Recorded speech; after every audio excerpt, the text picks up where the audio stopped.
It's like you're just cracking open the skull right here. I don't want to laugh or sneeze or anything.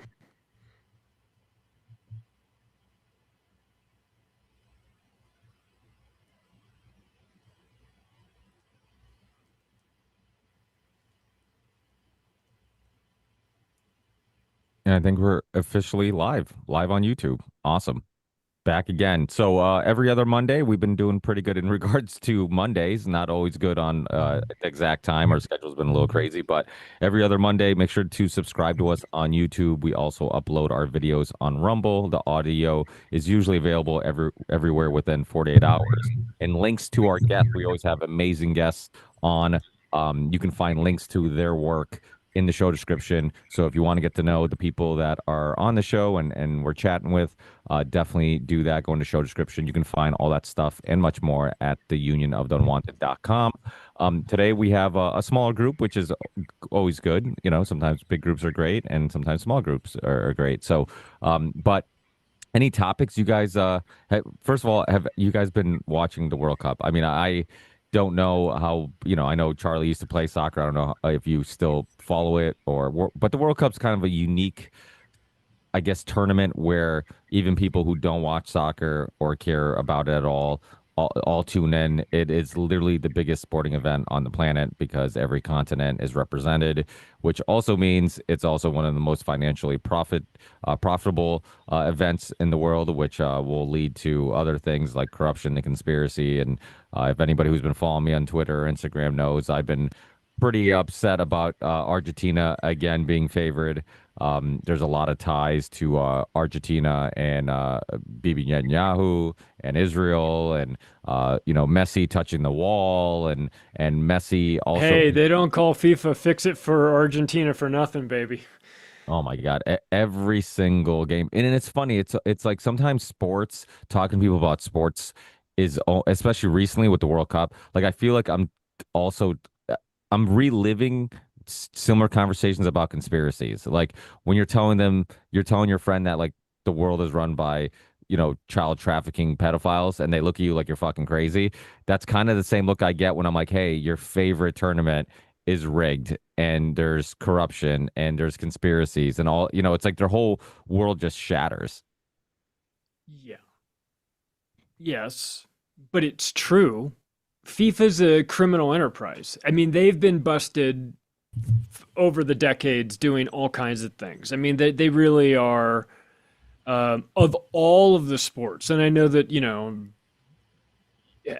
there's built-in collusion in sports leagues. It's sort of the nature of the beast, but FIFA is like there's pay for play. I mean, it's all the worst parts of global government. It's global sports. And of course, Trump can pick up the phone and call the head of FIFA and get a red card situation overturned. Like that just goes to show that it's not.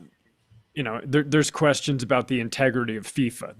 There've always been. Now, whether or not you want to get into like individual games being rigged or sort of preferences for countries over the other, leagues have preferences. They're not going to tell you they do, but they want the Yankees in the World Series against the Dodgers. They want that. It's good for ratings. They know that. They want Argentina in the finals. They want that, right? So it's not like, and do they put their thumbs on the scales from time to time? I mean, they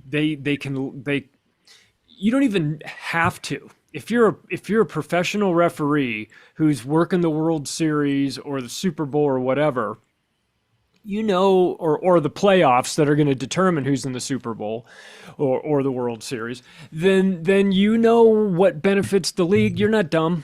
You know how it would set up better. You don't want the Milwaukee Brewers in the World Series when you could have the Dodgers. So it's like this is just common sense. And so does it bring in the possibility of fuckery? Yeah, of course. When you have billions of dollars and of course some of the owners of the teams are owners of the teams because they're very shrewd businessmen and sometimes not necessarily ethical and these ownership groups. I mean, Apollo Management Group, who Josh Smith for one of multiple owns multiple teams.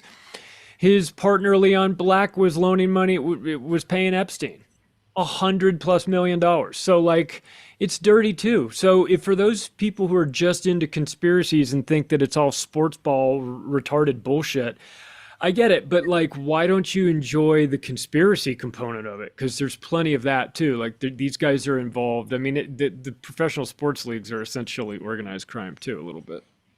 Well, there's a great documentary. It's a couple years old now called FIFA Uncovered, I think, or Mm, under FIFA Uncover, something like that. But it's on Netflix. It's about the Qatar story about how they got the World Cup there, and like just basically it kind of uncovers all the corruption right. that goes into bidding for these tournaments because they're huge for popularity of politicians, right? Because everybody loves the president who gets FIFA and the World Cup at their country. Everybody makes money, and Qatar was like the worst place to do it because The obviously worst place. super hot, right? So it's a summer tournament. They had to do it in the winter, so they had to move everybody else's schedule.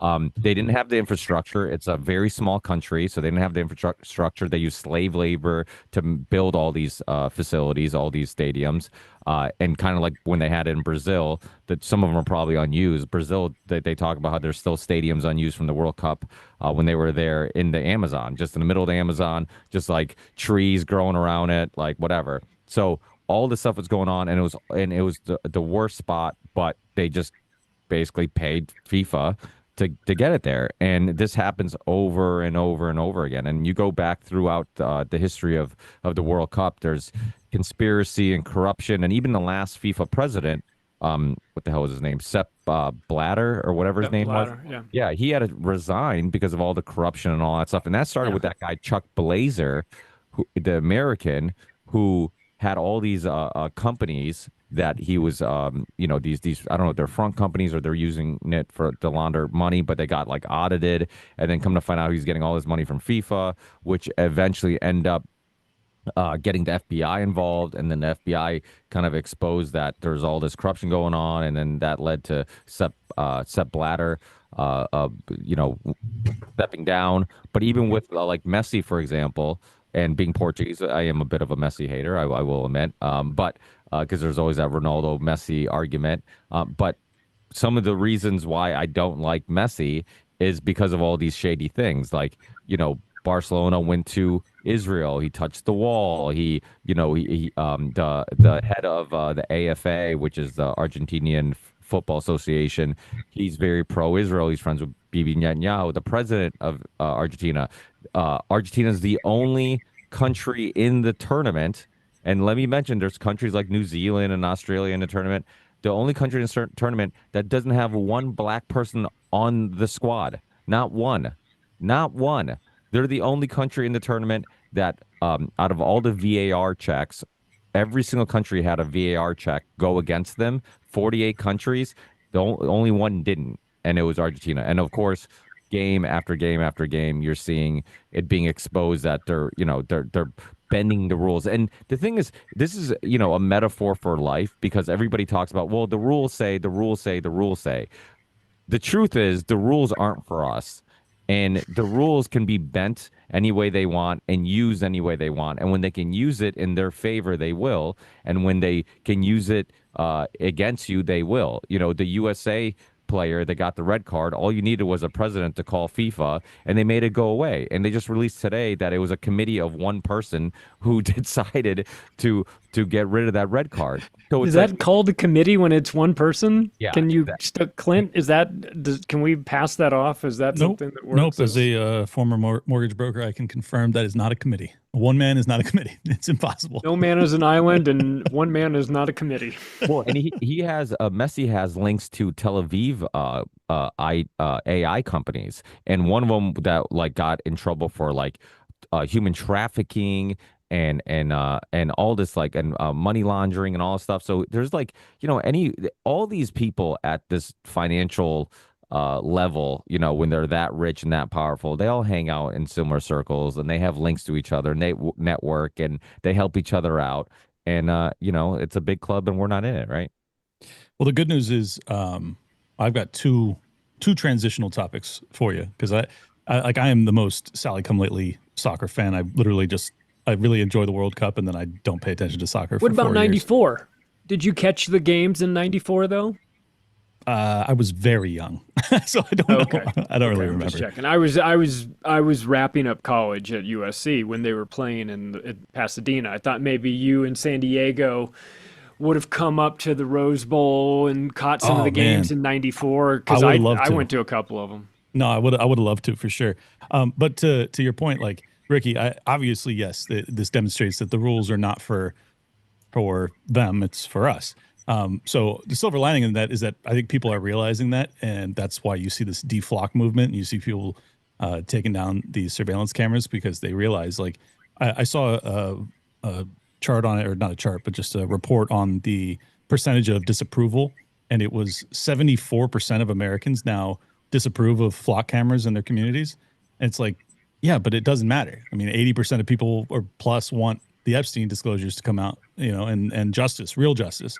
It doesn't matter. Like we're all slowly coming to the realization public support is a mirage. It does not actually matter. This is why I was so furious with Fuentes when he was saying there's no value. It's just LARPing to go out and cut down a flock camera. I'm like, no. LARPing is thinking you're going to vote your way out of this. Like that's the Correct. LARP, really. Yes.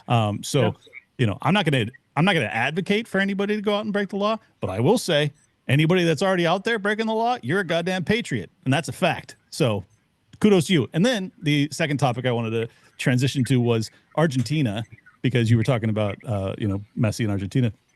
I saw another chart yesterday that showed that the currency there is at an all-time low, and I got to bring this up because I don't know how many libertarians are on the panel. I'm certainly one, and I am so disgusted by Malay.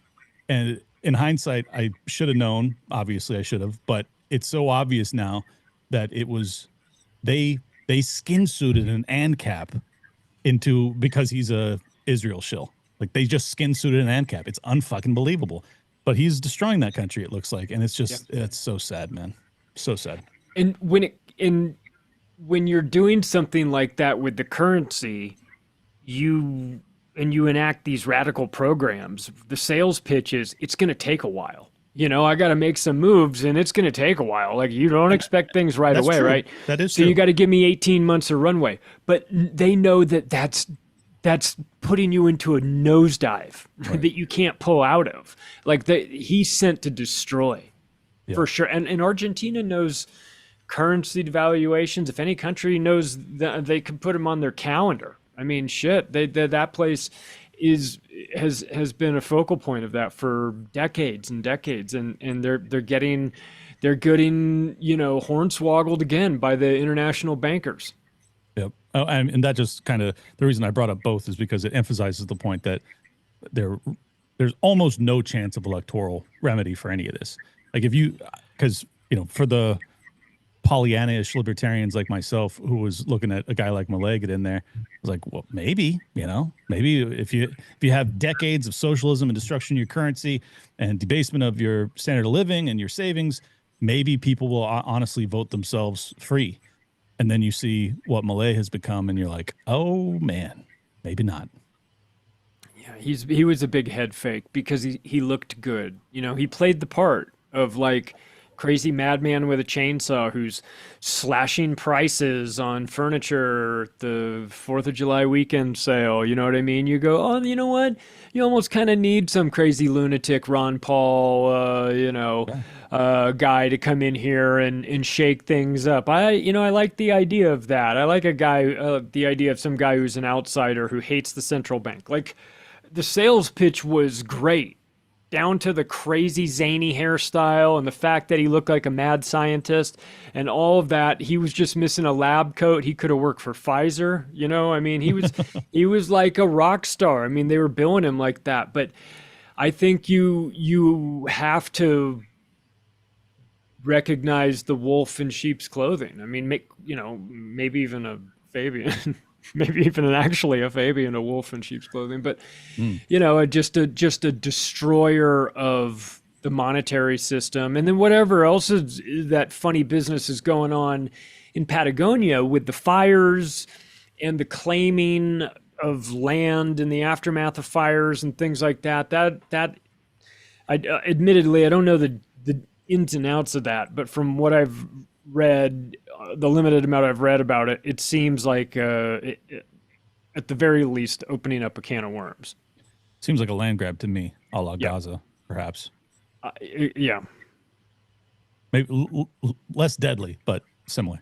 less deadly, but still, you're taking other people's land, and then you start to go back and go, is there any like mention of Argentina back in the old times with this group? And it's like, oh yeah, oh they love Argentina. There's a huge connection. You're like, oh yikes. So it might be something that's been like preordained in their eyes. Well, it makes you wonder about all the land grabs, right? You had the Hawaii fires. You had so many different situations that seem like they were land grabs. It's like, Palisades too. yeah. Palisades, yeah. I mean, do you think they're just like front companies buying this stuff and it's for a greater plan, or do you think it's as simple as people just trying to profit? I've always leaned towards simple corruption. That insiders get wealthy. Like, just for example, I was a real estate guy in Southern California. That property in the Palisades is some of the most expensive dirt in America. I mean, it's super valuable. So I think there's a fairly simple answer on that one. A lot of people say it's about creating 15-minute cities.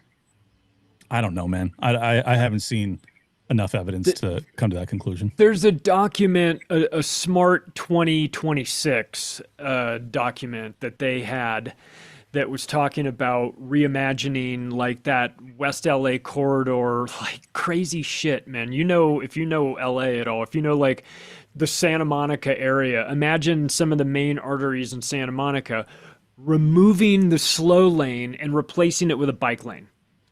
You're just like, are you crazy? And so it was this real woke reimagination of transportation. In LA. Oh man, and so crazy. And we were going to plan. They're going to just replace it with bike lanes and trees. And it's like nobody wants this, but you can see how they can bypass legislation through emergency situations. I mean, in Pacific Palisades, it's like, I don't know who makes the decisions anymore, but it's certainly not the residents. I think it's being made from top down, from maybe even Gavin for Newsom. sure. And what's interesting about it too is that this is where kind of the central planning meets business world, and they collide, and they can no longer actually collaborate with one another. Many of the insurance companies started to pull out of California because Newsom or whoever it was that was responsible for it was trying to cap the rates that they charge. I mean, I'm not trying to be a defender of the insurance companies. They're also pretty terrible. But like, if you have a state that doesn't manage its undergrowth, its fire issues, you have to charge a huge premium for very, very expensive real estate, especially in an inflationary economy where reconstruction costs are going to be extraordinary. Like, you have to charge a huge premium or you literally can't function there. You will go bankrupt. So they're saying, like, if you don't stop capping it, we're gonna pull out. Last I heard, they were pulling out. So I don't even understand like how California's functioning with both of these things happening at once, where you're trying to do price controls and you're also abusing the consumer and you're also abusing the homeowner. It just I honestly don't know why anyone still lives there, which is why I got out. Well, the insurance companies were pulling out city specifically because my friend who lived in Pacific Palisades lost his home insurance before he lost his home. And that happened during Thanksgiving weekend of 2024. And then the fire happened 2 months later. Oh, that's he was insane. able to scramble. It's like a 5-unit condo complex where, they were able to scramble and get a last minute shit deal, 60% coverage. Thank God we got it sort of insurance policy. And, but that was probably like a $3 million property, huh? Yeah. Oh yeah. Oh, more than that. Yeah. Yeah. Oh yeah. More probably closer to 10. And they were lucky that they got what they got. And it's a clusterfuck right now. makes you wonder if it was orchestrated, if the fire was started intentionally. Because like, I mean, just that timing is wild. 2 months before they cancel his insurance, like, wow. Yeah, in the whole sort of area in that canyon, and you know those. Here's the thing. I mean, I lived in Southern California for 30 plus years. You don't typically get you get canyon wildfires all the time. That's no secret, and those areas need to be clean. But you get those in August. You don't get those in January. Like, that was very unusual. And the That's reservoir being totally true. drained, and the you know, I mean, you can almost feel the mask of incompetency being slipped on. You know, they're like, let's put Karen Bass there. They're like, well, if anything goes wrong, we'll just pin it on her. And like, look at her background as being a trained Marxist and clearly like, you know, competent, but conveniently incompetent as well. And we'll send her off. And I don't know, man. I want to like believe that things just happen sometimes, but they make it so hard. You know, Well, I it's know it's that because it's incompetent, but is their it also government's something else? their governance model is set up for failure. So that's the problem when it comes to diagnosis. Like this was an inevitability, but at the same time, it could also be a much more nefarious plot that was intentional. And just to back you up, you know, I spent 37 years there. I lived through countless forest fires. I mean, like it was an annual affair in San Diego. And I had some like run right up to where I lived too. It was very scary. So this was a very normal thing, but you never had January, and you never had, I mean, or one time in 37 years did we have like hundreds of houses get lost. Otherwise, it got put out. Can you hear me? Yeah, we can hear you, Teace. Okay, cool. I had mic problems You're before the good show. now. Yeah, no, it's a really interesting situation. I kind of reflect on it like it's the evolution of Gladio, so that the Gladio events are more like fictional facades that are enmeshed with reality. So like the Trump assassination was fake, but a guy did really die there. So it's like that's kind of what's happened to Gladio. But then the real damage is being done through the bureaucratic sabotages and the planned obsolescence and the sabotages that then are micromanaged in a way in which they can be tweaked or cherry picked for profits along the way. Example being like United Airlines profits from 9/11, that kind of trading that goes along with any major event. So it's like the evolution of Gladio has been splinter it so that they don't even have to really go out there and bomb people anymore. They can blow your house up through a policy that you signed up for, and then have you watch something on TV about blowing up a real house in a different country. It's great. It's great. I want to say that is a hi everyone. I want to say that that is a huge point, Teace, the enmeshment, and they factor in accidents that can occur. So, you know, to use an example, we had the MK Ultra hearings a week and a half ago or so, and I deducted that pretty much, let's say, Derek Chauvin was MK Ultra, and people don't know, but he was sent to Germany and he was trained on force training, which takes into consideration things that may occur that weren't expected and simulated encounters. So we're living in a world where there are accidents, but it's planned for. Yeah, well, I think Tim Pool was MK Ultra by Israel. What do you think about that? Chatham House rules. Oh man, I already did a whole show lighting him up, so I feel like I've met my quota for the week. No, I don't think he was MK Ultra. I think my honest analysis is that the incentive structure, even in, you know, scare quotes independent media, is very problematic. Like you've got to have principles that supersede everything if you're going to get to the highest levels and not sell out. And, you know, my view of Tim is that I don't even know that he's, you know, I know everybody jokes and many people mean it seriously about the Netanyahu meeting, that in fact, that was evidence that he had been compromised in that meeting. My read of Tim was that, you know, he really wanted access. I think he's always envisioned himself as like a Fox News guy at some point, and to get access and have one of his reporters in the White House briefing room, which is what he got, you have to play ball. You have to be nice to the Trump administration. You have to soft pedal, you know, all of their failures and diminish your criticisms. And I think it's just a matter of incentive structure. That's my read. I could be wrong though. Well, I think Steve Poikonen, you know, said it best when he coined the term controlled opportunists. So not necessarily controlled opposition, but controlled opportunists, where you don't even necessarily need to be reading the memo or have some guy in your ear telling you what to say. I mean, if you're all of us are here are smart enough to know where if we wanted to sell out, the things you say to get you along. And so I've never been that enthralled with him and always thought he was just an idiot. And it's been very, as somebody that predicted the 2016 election on video and saying what would happen, and it would get, that the Russians would be blamed, and like all this on video, and then said that 2020 on stage at Anarchapulco that Trump would lose and it would be stolen, had the states in a PowerPoint of what would happen, and then calling out all the stuff, right from the beginning of COVID, and then working with Luke at the time, where he was communicating with Tim every day, and basically trying to shut me down on what I was on my free speech and what I was saying. It's always driven me nuts. So my name is Tim, also last name because of the P, exactly 3 months to the day younger than me, and it's just like I've always just like couldn't stand this guy. And everyone's like, oh, he used to be a liberal, and now he's, he was woke, and now he understands all this stuff. Well, he's an idiot. That like is okay, great. He's been like 10 years behind me on like every single thing, and a lot of us on every single thing. So I don't get like what the fascination with Tim Pool is. And it seems like his beanie. It's the beanie. influence has like greatly waned. And I did make a video like a while ago, like about him and Luke, and about controlled opportunists versus controlled opposition, and so it just seems like there's a very easy path to get ahead if you want to be so-called alternative news, and the path you take and the things. But getting back to what we've talked about earlier, like Javier Milei, like never fooled by him.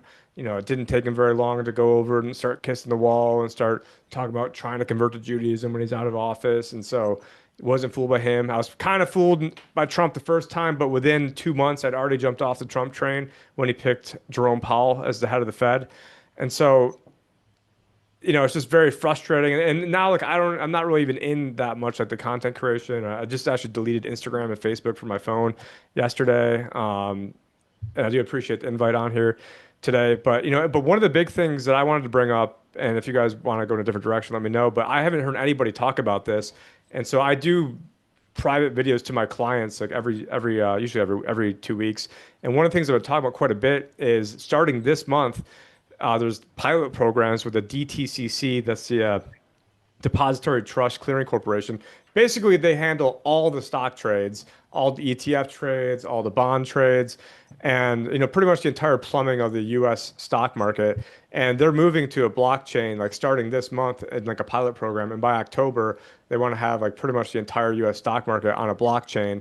And so, and then also like a few days ago too, you had they buried in some like housing bill, like the 21st Century Road to Housing Act was a ban to ban CBDCs for 4 years. But I think that, gets a lot of people's guard down. But then what it really does is like, okay, everybody don't look over here. But the real story is they're privatizing CBDCs through stable coins, through all this other BS that they have. And so you're seeing this like whole like legalized privatization network. And there's also like this Clarity Act that's probably like 50-50 if it's going to pass. And the only sort of like roadblock right now is like all Trump's, various grifting that he has going on, and so there's a lot of consternation in Congress and Senate about his conflicts of interest. But other than that, they're pretty much, and whether it passes this time or next time, they've got that combined with the Genius Act that passed last year, where they're pretty much making the entire plumbing of this system where we are not going to be able to control our money, which isn't really money, it's currency, where they can go turn us off. That's why you had the former head of the central bank of central banks at the BIS, Augustus Carstens, say, how evil it is that people can have like $1,000 of cash or pesos and they can't do anything about it. But with CBDCs, they've got the technology to shut us down, like almost paraphrase word for word. And so, I mean, they're out there telling us like what they want to do. And so like I've been focused a lot of my time and effort on like the solutions of how we can, get around all this stuff and create parallel economies and not be forced into this system. And so they've got us distracted with all the different stuff. I did watch one World Cup game. I was the bad luck charm for Mexico. So I watched the Mexico-England game where they lost, even though Mexico was like, yeah, I thought that was you. Yeah. So I somehow was their bad luck charm of like one of the only times they've ever lost in that stadium, watching that game. But yeah, Can I ask you a question, Tim? Yeah. So yeah, you're talking about hollowing out the infrastructure of the pre-existing financial institutions to create a stable coin like bedrock, and then just a bunch of bubble economies that they can pop along the way. And then what's left is the bedrock that they run to, which was seeded there deliberately in order to trap them in a digital track trace database and an algocracy that we cannot escape, because they'll then outsource our usage of computational power to the data centers that they built to enslave us along the way, and they're poisoning everything en route to that. So yeah, that's what's happening. That's the digital prison. Yeah. So yeah, that's and you pay for it. and the bread and circus is the World Cup, which is a beautiful kind of metaphor for what's going on with all of us, because a profoundly corrupt sports ball ceremony in a profoundly corrupt country that kicked out Iran while simultaneously bombing them on their birthday. So yeah, it's a hell of a time to be alive. I did enjoy the White House UFC theater, though. That was like some pretty good bread and circus theater, but just recognizing it as such as all these other Just an issues going opportunity on. to have President Mountain Dew Camacho come out. I'm just saying. Yeah. I thought Tim Dillon's commentary on it was pretty funny. Sorry, yeah, I wanted to say, Tim, one, I wouldn't doubt that they pilfered a lot of your content. That's one of the tactics of having the real people who do the work. And two, probably, along your path to awakening, with me, I feel like God put me in the mainstream media so I could see the inner machinations as part of my awakening. Of course, I didn't know it was this fake and gay, but maybe it's amped up over the years since the Rona.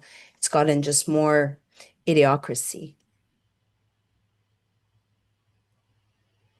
I've found it especially bleak lately, trying to reflect on just like how dumb the average person is, and that they can't even understand it if you put it into their hands. And that's become especially frustrating for me, because then I reflect on the idea that the most dangerous thing might just be the average person at this point. I'm not talking about the soul or the orientation of whatever unique individual they happen to be. I'm talking about who they become as an animal when they're in a group and they're panicking. And that's put me in a point of kind of like reflection of like, all right, I understand why in times of panic now people seem to default to fascism. They become afraid of one another as more than they are of the state. And that's kind of just been something that's been corporately instated through the lines that you underscored with what the real conversation is, Tim, as far as the stablecoin backbone of the digital track trace database. Yeah. And it's basically right there. I mean, it's all there waiting in the wings, and it's been, and actually, I mean, Luke and I were doing videos in 2020 talking about how they're, having this like programmable digital weaponized money, and there's going to be some sort of problem reaction solution. And a lot of people don't realize that the very first CARES Act bill, where everyone, a lot of people got paid like the $1,200 a month. The first draft legislation by Maxine Waters actually called for that to be in basically a digital dollar. And so that was like a trial balloon. And since, I was one of the only people that bitched about it, it looks like it was able to, I think now it's just waiting in the wings. There'll be some sort of event to make everybody poor, or like, a lot of the people that are out there. And then people will need like their $2,000 a month, like stimmy checks, but the stimmy checks will come from a stable coin. And then if you want to even play more like Mad Genius, what they'll probably do is they'll probably have some sort of system where, let's say, certain regions or neighborhoods will have some sort of system where you don't get your stimmy check until 80% of the neighborhood is on board with this. And then, and so now like let's say it's $2,000 a person. So, a family might be getting like $8,000 a month coming to them, but it's not coming to them because Bob down the street and his family, like they haven't signed on. And then now they go to war with each other. And there have been, I forgot who did it. Because I'm just kind of more focused on like solutions and like growing food and all that sort of stuff right now. But there was some sort of wargaming. I'm not sure if it was like the Brookings Institute or who it was, that they had a plan for that, like where you wouldn't get your COVID checks until like a certain percentage of like your neighborhood or your zip code or whatever was on board doing this. So I could see them rolling that out in the future. So that way it's like at war with each other. But I mean, luckily, a lot of people have like seen through Donald Trump now, and I'm in one of the most like conservative parts of the country. Like I'm right outside of Mesa, Arizona, which is voted like the top conservative city in the country with over like 100,000 people. And you never see MAGA hats. You see every now and then you see some idiots with like ultra MAGA, but even then, like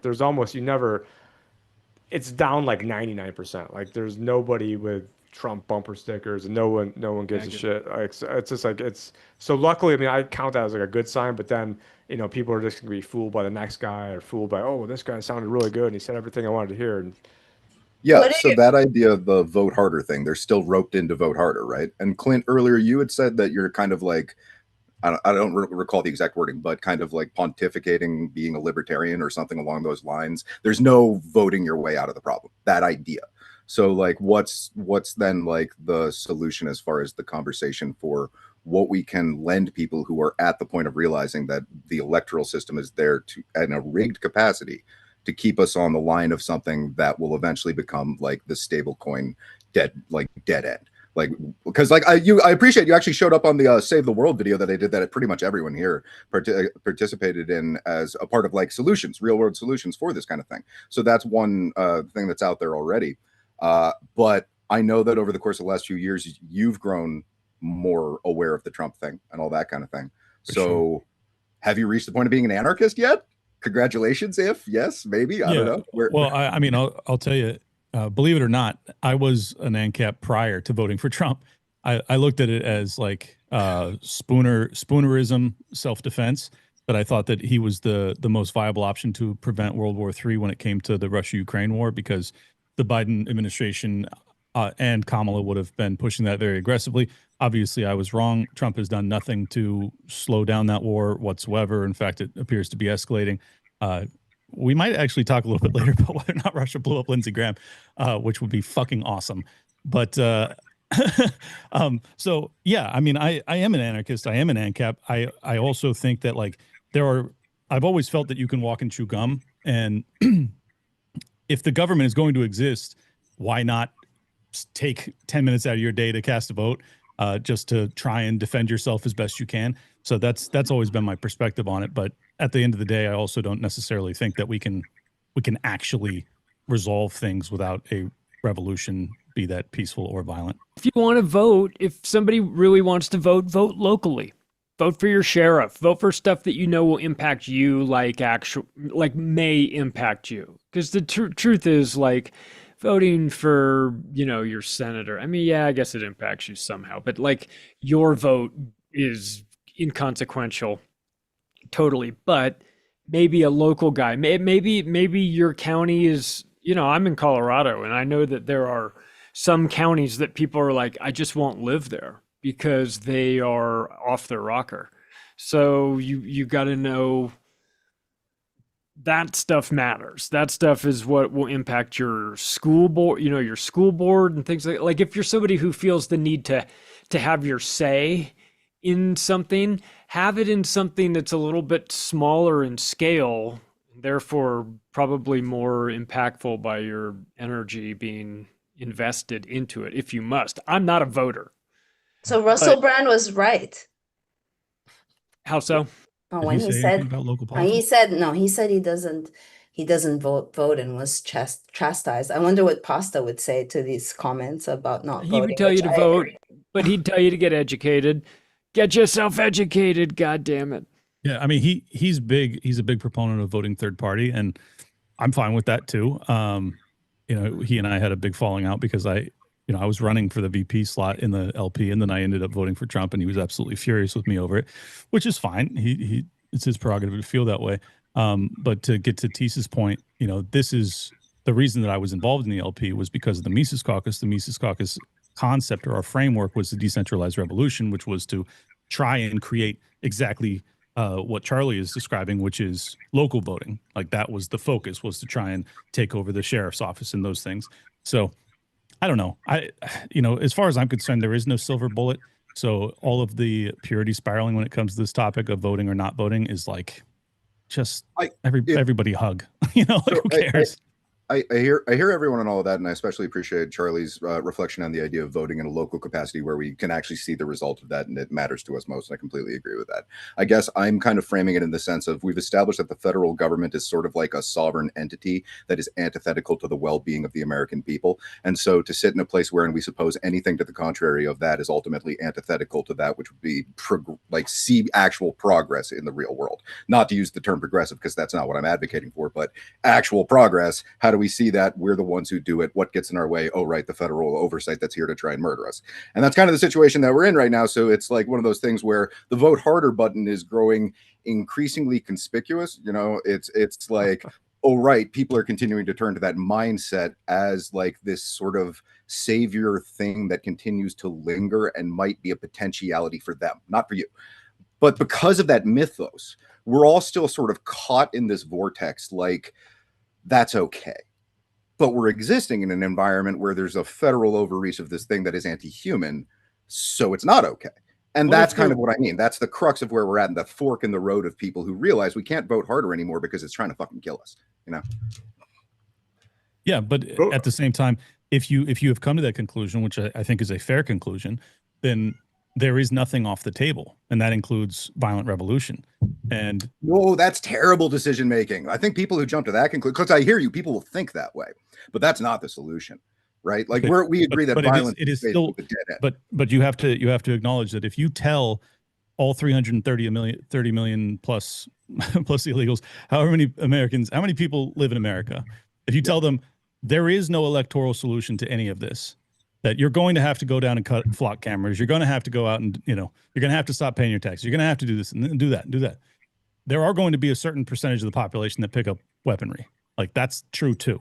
So you have to be cautious about how you go about this. So that is why I've always viewed it as like, I know electoral politics, especially at the federal level, are nearly fruitless. But that being said, you know, you do get Supreme Court justices that make some differences, that make, you know, delay the day of reckoning a little bit here and there. So I don't know. I'm just saying, I don't think that there is a perfect answer either way. So I'm less adamant about what direction people go with that topic. I mean, we're all basically debating as like slaves up here, where, you know, like I want this master or that master. At the end of the day, I mean, we're by voting, you're basically like especially if you don't go through and do proper channels, you're reaffirming that you're like a 14th Amendment U.S. citizen, which doesn't have any protections of the Constitution because you're a federal citizen, and there are multiple different definitions of what you think of as a American or U.S. citizen isn't the same as like what it actually is. So like certain things and certain common parlance are not like that's why like a lot of the bills, you know, refer to people as persons, whereas like we the people, like people is like one thing, but all these other sections is persons, and like a trust can be a person, like a corporate entity could be a person. And so like I've gone through and I've taken myself off the voter rolls, and they try getting you on the voter roll like every single step of the equation, but to take yourself off, like it was like I had to like figure out what number to call, then they had to like they go print off some thing on some form of a screen you can't even get to unless you know like 30 Oh, don't worry, Tim. Somebody down on Skid Row voted for you. I assure you. Well, I'm in Arizona, but not California, that thank doesn't God. stop But yeah. So I've gone and I voted by, you know, going through the State Department correction process and not being a U.S. citizen anymore and being a non-14th Amendment U.S. citizen Are of you a Arizona. state citizen?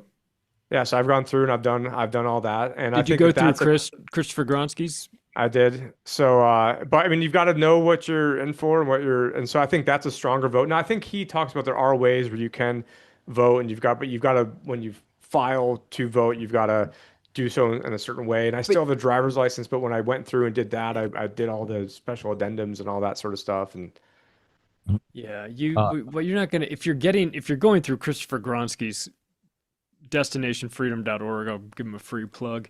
If you're going through his class, you're not voting.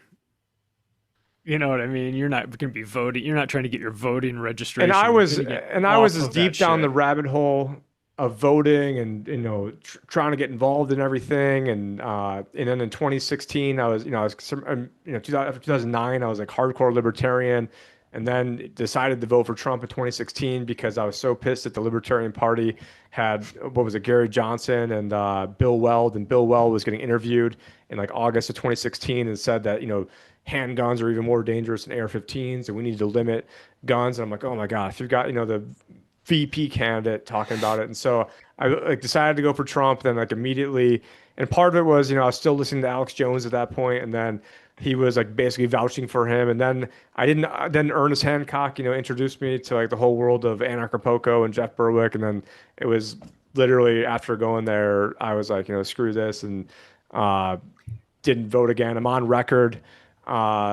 saying that Trump was going to have it stolen, and what in the mess stolen. I mean, I think it's all a selection. It's all a big rigged dog and pony show. You and I But crossed like ships in the night. I was voting LP while you were voting for Trump, and then, or no, I was not voting while you were voting for Trump, and now you're not voting when I voted for and Trump. then in 2020, actually, I wrote it. The last time I ever voted it, I wrote in Kanye West just to piss everybody off. So I was a delegate for the LP when they were too much of pussies to even have a in-person thing. And so during the 2021, it was like a virtual thing, and I couldn't stand Nick Sarwark, so it was like a personal vendetta because I had against Nick Sarwark. I'm trying to make sure he wasn't in there, not to get into like internal libertarian politics, but yeah. So, and I was early on in the Mises caucus, and I was there when like Michael Heiss was trying to pitch it to guys like Ernest Hancock and different things. So I was kind of there in the beginning of all that, and then I realized it's just a road to nowhere, and then you're voting harder on rigged machines and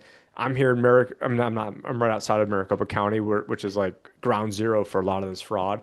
And so like, I feel like the vote we make with our money, where we invest our currency, where we spend our time, where we spend our attention, like that's a much stronger vote than going and voting on some rigged machine for some guy bought. It's a more tangible proof of your, I mean, you get to see it, you get to feel like you're doing something, or you're removing money from some company that you used to support until you found out who they really were, and so you shut it off. Now, is it going to bankrupt them? No, but if enough people do it, it matters, and so yeah, I think if you're voting in a national election to try and change the world, like, good luck to you.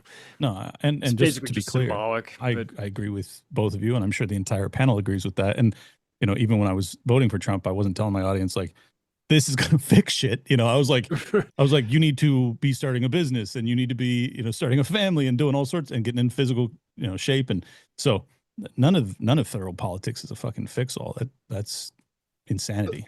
The scope of the entire thing makes me reflect on like the indigenous culture prior to like the imperialist colonial genocide that like sort of just washed in from Europe, who was like battling each other constantly, vying for supremacy of different occult belief systems that now are unspoken. And so it's like we're going up against technocracy in this global kind of like genocidal push of this thing that would be contextually framed in a similar lens to what happened with indigenous cultures. It's like a complete blanket sweep destruction of previous way of life. And I really wonder, it's like if the participation rate of us is the determinant of that, it's like if that really is the deciding factor, because whatever way we lean, it's like truth is ultimately what actually happened and what actually happens.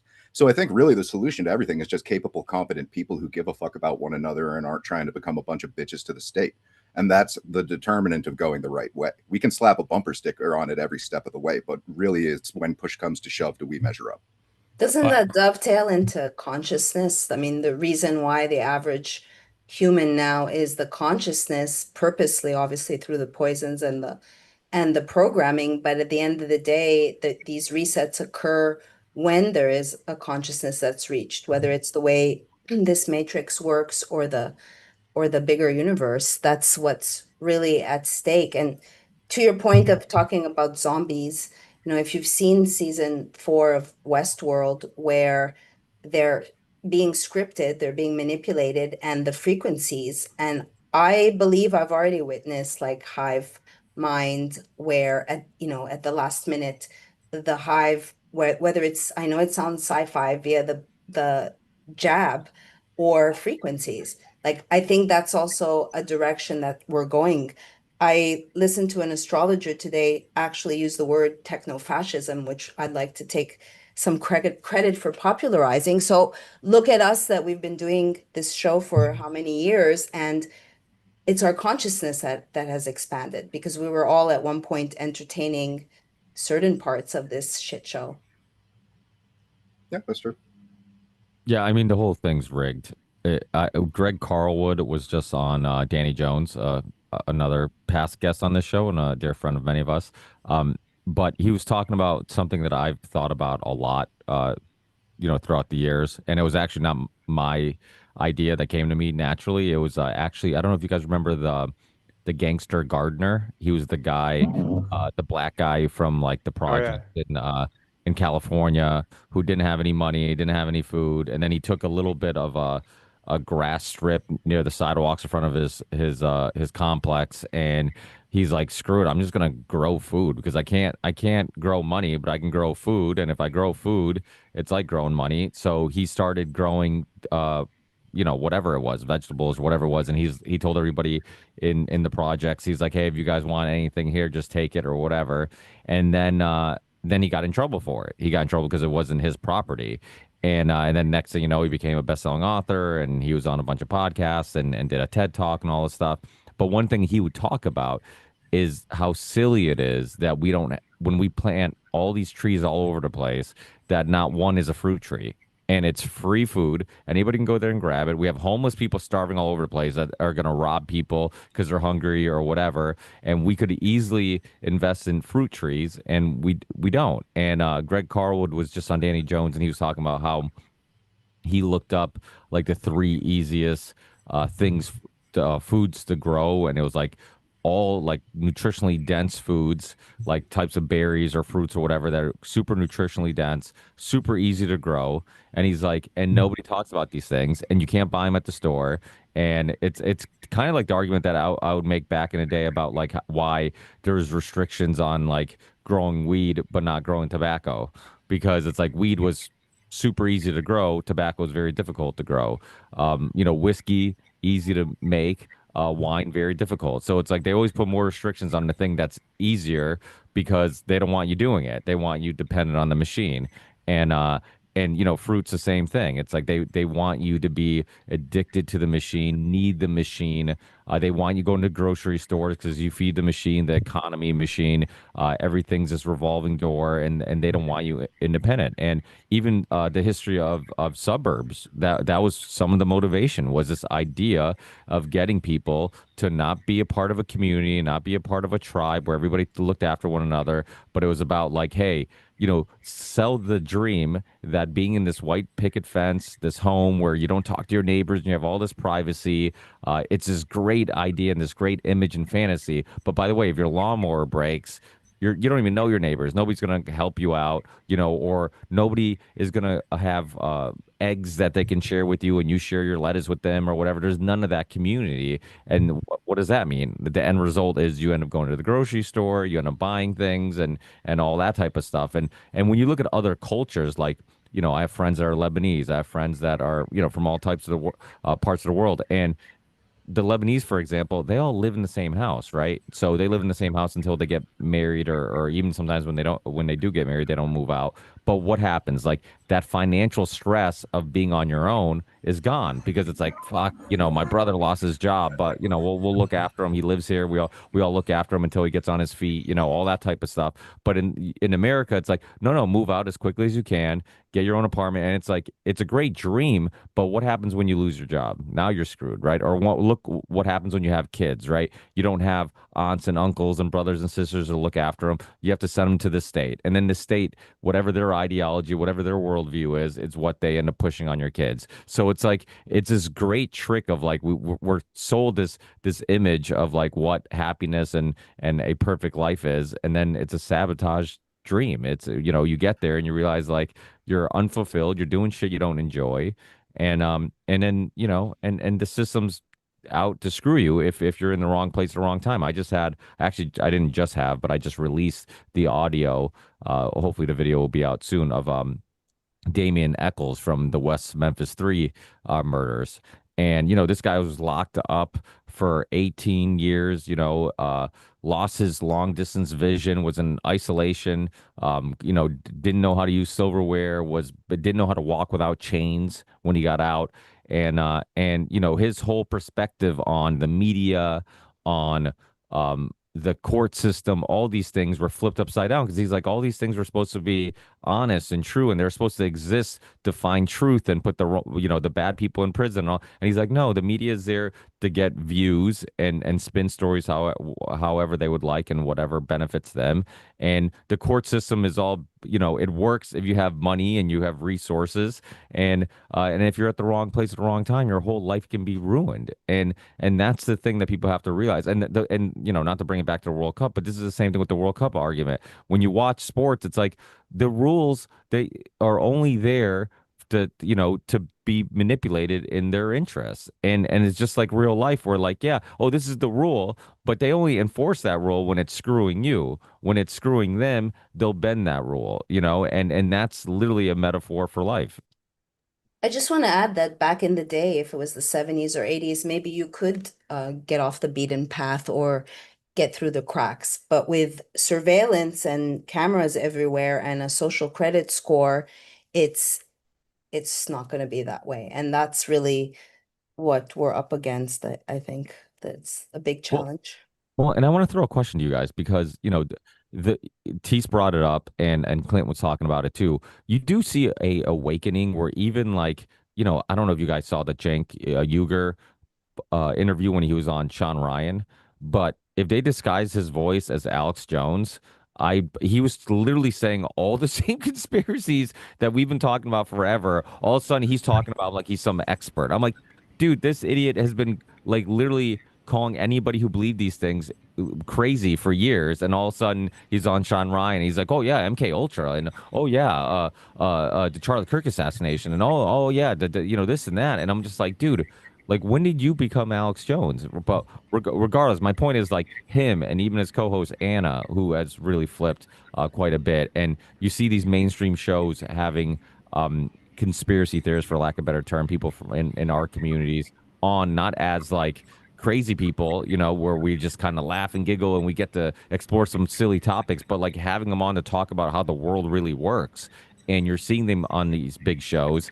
And then there's always like the concern of like, okay, if the awakening, and I do feel like during COVID there was a small awakening. Epstein awakened some people, and it continues to kind of go in that direction a little bit. More and more people are getting their information on social media, and then less and less trust of mainstream media. That continues to happen. But what's the end result? Is it going to be eventually so many people are going to lose trust in the system that we revolt, right? Or there's also a big crowd that says, I'm just going to punch out. I'm just going to unplug from the system, and I'm just going to ignore that, the whole world's fucked and designed to screw you and tax you, and and life's not fair, and there's always going to be people at the top of the pyramid that are screwing the people at the bottom of the pyramid. And you can unplug, but and then do you fix anything, right? If you do that, if you always talk about these parallel communities of like people living in a better way, but if you do that, if too many of us do that, then eventually are things just going to continue to get worse and nothing changes? Well, that's exactly what I was saying earlier, is that one, either you bring about a violent revolution and or you end up with a state-based suppression / revolution, which is because so many young people are going to vote for socialism, which will evolve into communism most likely. So it's like, I don't think that there's a good answer there. And then the other reason that I don't necessarily agree with many of the people on the panel that, voting is consent, right? Okay, well then let's talk about, my buddy Joby Weeks. I'm sure some of you guys are familiar with him. He made an absolute fortune off of Bitcoin, and the state has been, had him on house arrest, and they're trying to, put him away for God knows how long. He's about as conscious a person as you'll find. I think I don't know if he would describe himself as an anarchist, but that's the vibe he gives me. So I'm just saying, he did all the scare quotes right things. I'm sure he's big on farming and all sorts of stuff and decentralized revolution and cryptocurrency and all that. And it's just, you still live under this paradigm where if they want to take you out, they'll take you out. So that's my whole point in all this, is that I'm not sure that there is a silver bullet. I'm not sure that there is a right answer.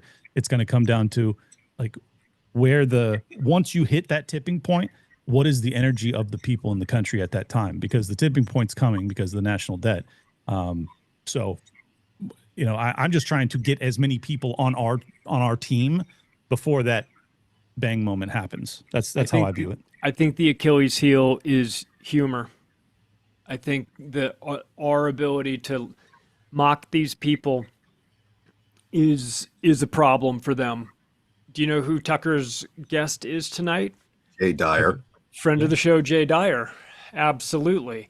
Kill them with comedy. Mock them relentlessly. Mock them till they cry, and then mock them for crying. Yeah. You know, and meme them to death and all that. What we did with stuff. Lindsey Graham yesterday. Yeah, I mean, like, this is powerful. It's uncontrollable by them.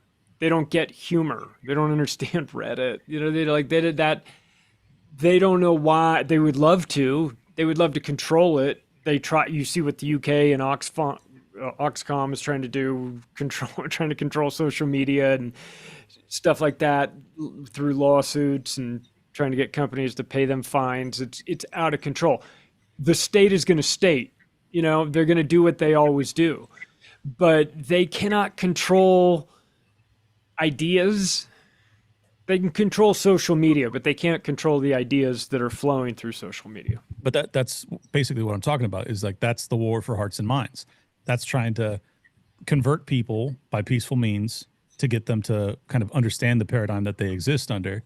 But then also, once they're there, you can kind of advocate for peaceful solutions, and you can advocate for what you want to see whenever the collapse comes. So that's how I've always viewed things. And whether or not that ultimately wins the day, only God knows. But I think it's a better use of our time than giving up. That's how I've always viewed it. Oh. The problem is that road always leads to, like, okay, well, then you got to go vote over here. It's just like, it's always like you could do all this other stuff, and it's always like the end result is, and go vote harder. It's like, and it's always the most important election. I think there's, I don't think that's true, though. I mean, I've been doing you my voted show for... You voted, not true. You're like the poster child for it. You voted in the last election for Trump and the one before that for Trump, and believed in Javier Milei. I didn't and then vote for still worked 2020. with Luke after Luke had already sold out. So, I mean, I don't even know. I didn't vote for Trump in 2020. That's not true. I voted for them for the first time in 2024. In fact, that was the first time in my life I voted for a politician who won. So, am I the poster boy for it?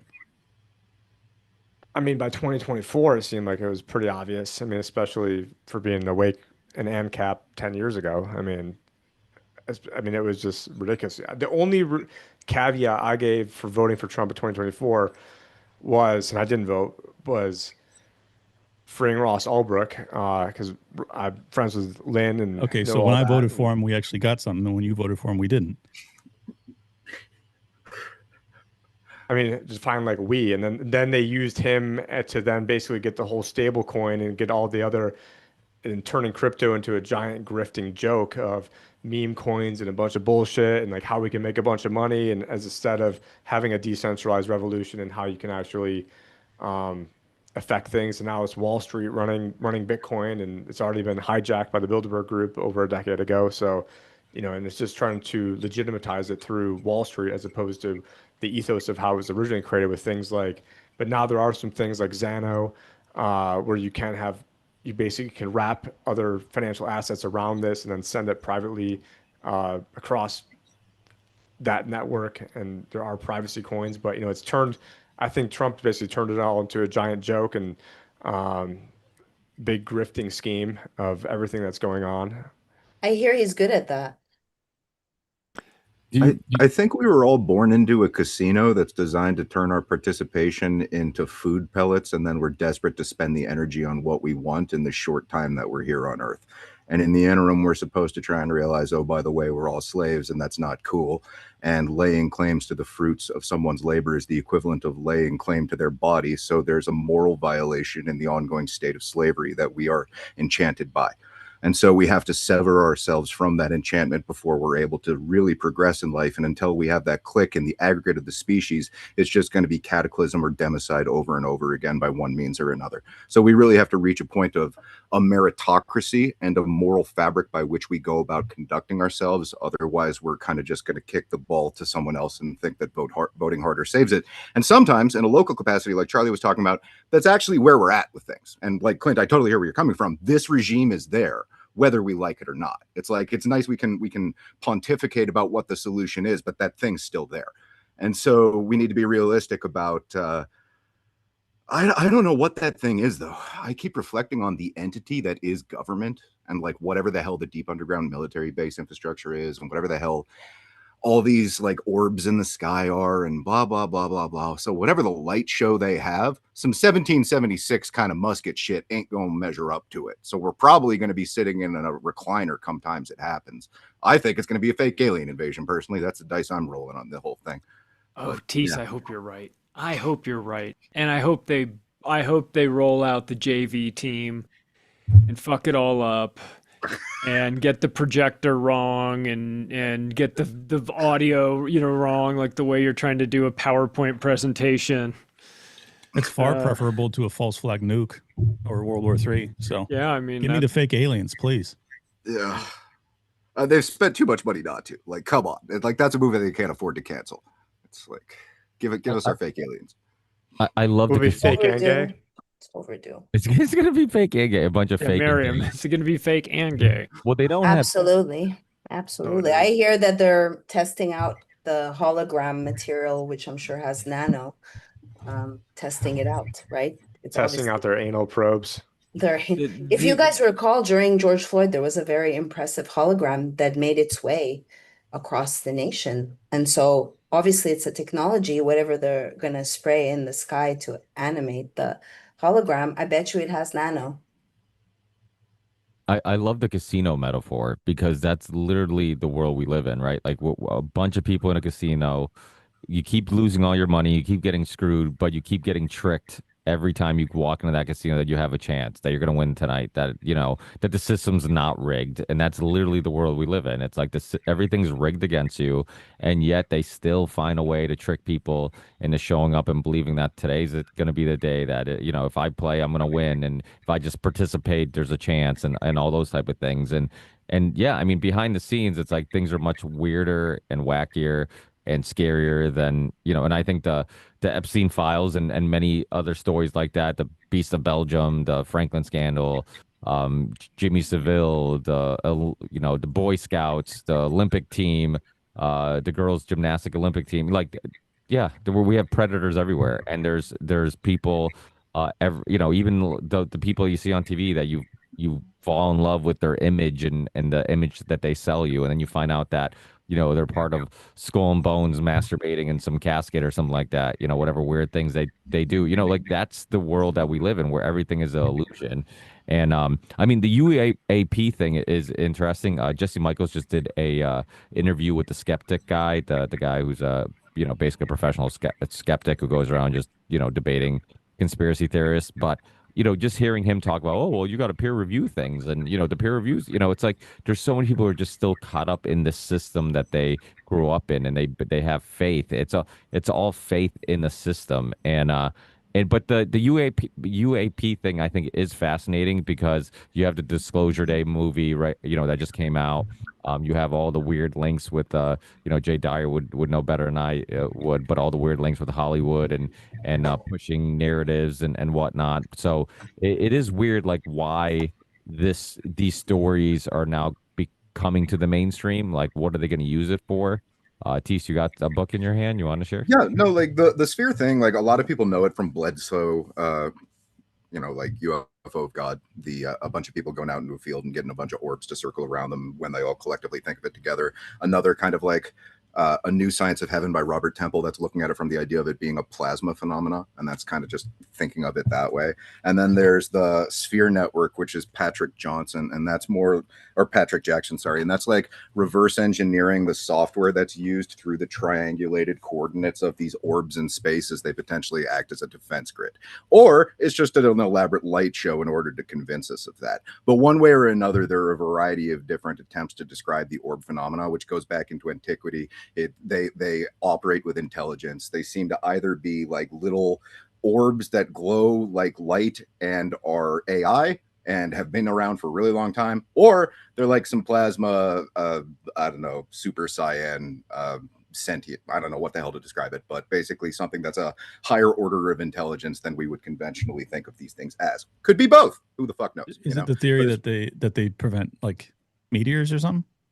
Basically that they'd be intercepting whatever the hell is going on in the upper atmosphere, and that's a well-documented phenomena at this point. The problem with Patrick Jackson's work is that he's basically going in the opposite direction of conventional sci like ghost house stuff, because a lot of these orbs are rooted in a, once again, kind of like small unit, larger unit, and then even larger unit as you go up into the atmosphere. And so they'll have different characteristics in each, but he'll go to like haunted houses and be like, all right, well, there's all this reports of paranormal phenomena. And it turns out, nope, it's this fucking orb thingy that's on the site that will trigger and triangulate with those other different hierarchical echelons of interface with whatever the fuck is happening in the upper. What's the pattern of attracting an orb to a said? I don't know, because I think this is a lot of different things happening at once. And I think that they're all different people who have come at it from different avenues to explain something. So he describes it from like, he reverse engineered like the software that they were, or like I'm not good with tech, so I don't know the correct word, but basically like the program that these things were running, you can reverse engineer it, and then you can understand what they're going to do next because of it. And he did that, and he documented it, and he has all of the different like highest psi phenomena sites that exist, and he stripped it away, and it's like, no, that's actually just orbs going on. Do you remember in Ghostbusters that there was the machine, that there was orbs around? Do you remember, to remove the ghosts? Yeah, and that's the other side of it, that there could also be a literal like non, or it's physical, but you know what I mean, like light plasma or being thing that is at the exact same time as this technocratic version that they're trying to mask that with. So that gets into the question of what's out there and how weird is it and what is it in its origin. I don't know, but those are some of the leading things, and Bledsoe is the most vocal public figure that those, you know, kind of pun metaphor intended, revolve around. Is him. But even that arguably is just the planting of the seeds to have that become the conversation that we have, because it really is roping what I think is the real alternative media, which I would contend is us to a large extent, into selling the public the things that the movies like Disclosure Campaign don't have a chance at. And then I wonder how long that's the op, because boomers won't go along with it. But once boomers go pop, what the hell pops up after they've been like, I don't know, the rocks they've kept down? What the hell are people willing to believe once they're not here anymore? And so I really wonder how much of this is the preparatory kind of like fluffing people up for whatever comes post-boomer. Well, it makes me like, this dovetails into what is happening energetically, which I've kind of touched upon, which may be dubbed or written off as woo-woo, but there is this split that's occurring where there are people that are not wanting to partake in this fake and gay 3D, which includes a lot of ego and materialism and like, look at me, and then more authenticity. And that also opens up in the 5D, you know, seek and ye shall find. And there are other realms. And I'm just saying, like, consensus reality is fracturing. So where do you choose to put your attention as a journalist who spent her career looking at these fake and gay events? I just think it's also internally. Consciousness is not just, I think, understanding the inner machinations of this matrix. It's also knowing thyself and remembering. Like, because this theme of like doing it over and over again, as I've talked before, it's like reincarnation. But do you really want to have the question and have this existential angst question of like, do I really want to come and do this again? And maybe you do. But ultimately, there's a theme even in Hollywood movies where you're doing it over and over. There was a film called The Discovery with Robert Redford. There's a short film called Control Z where he has this machine, which is kind of like a cube, a Schrodinger's cat, and saves it to a point. and then gets to do it over and over again, which of course people have said CERN is guilty of.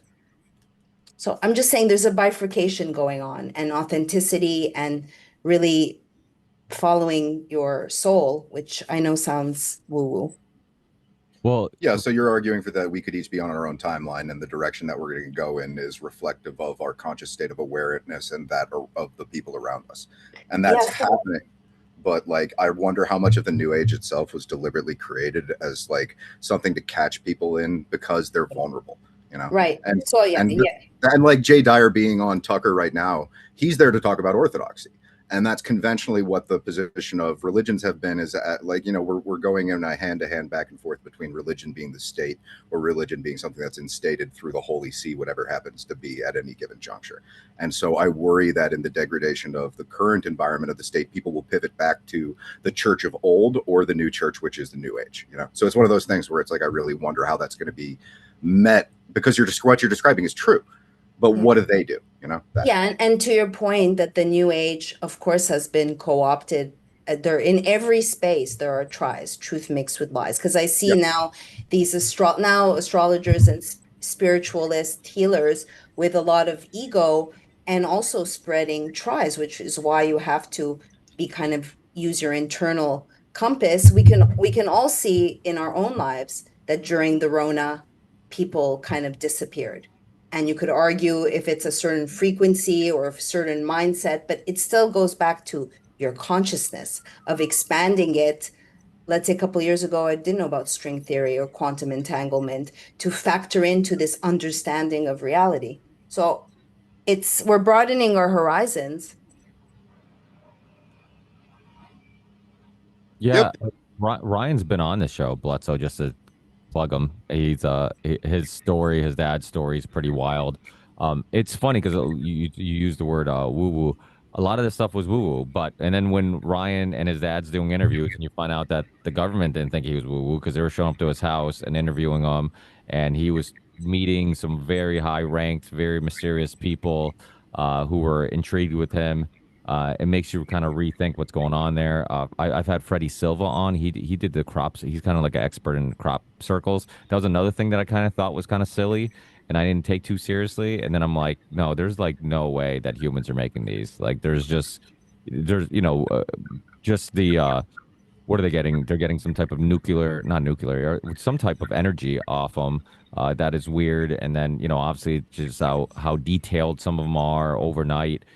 It's pretty wild. So there's definitely more to the world than meets the eye. One of the most famous conspiracy theorists from England, the UK, David Icke, a lot of this stuff he's been talking about forever, and people have laughed at him when he brings up these things. But a lot of the stuff he talked about becomes truer and truer as time goes by, and now topics that people are entertaining and not laughing at. I joked that he had to have his ACL surgery from taking too many victory laps when I introduced him at an Acapulco.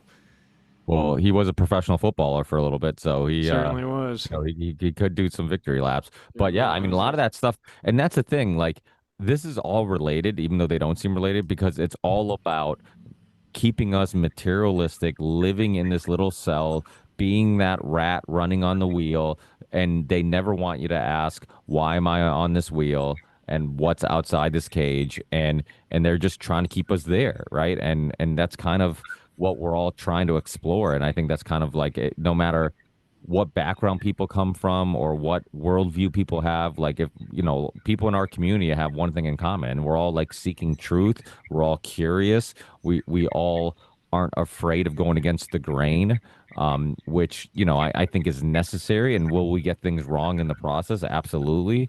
But we're not Tim Pool, we're not some others who really, it's funny because there's certain people.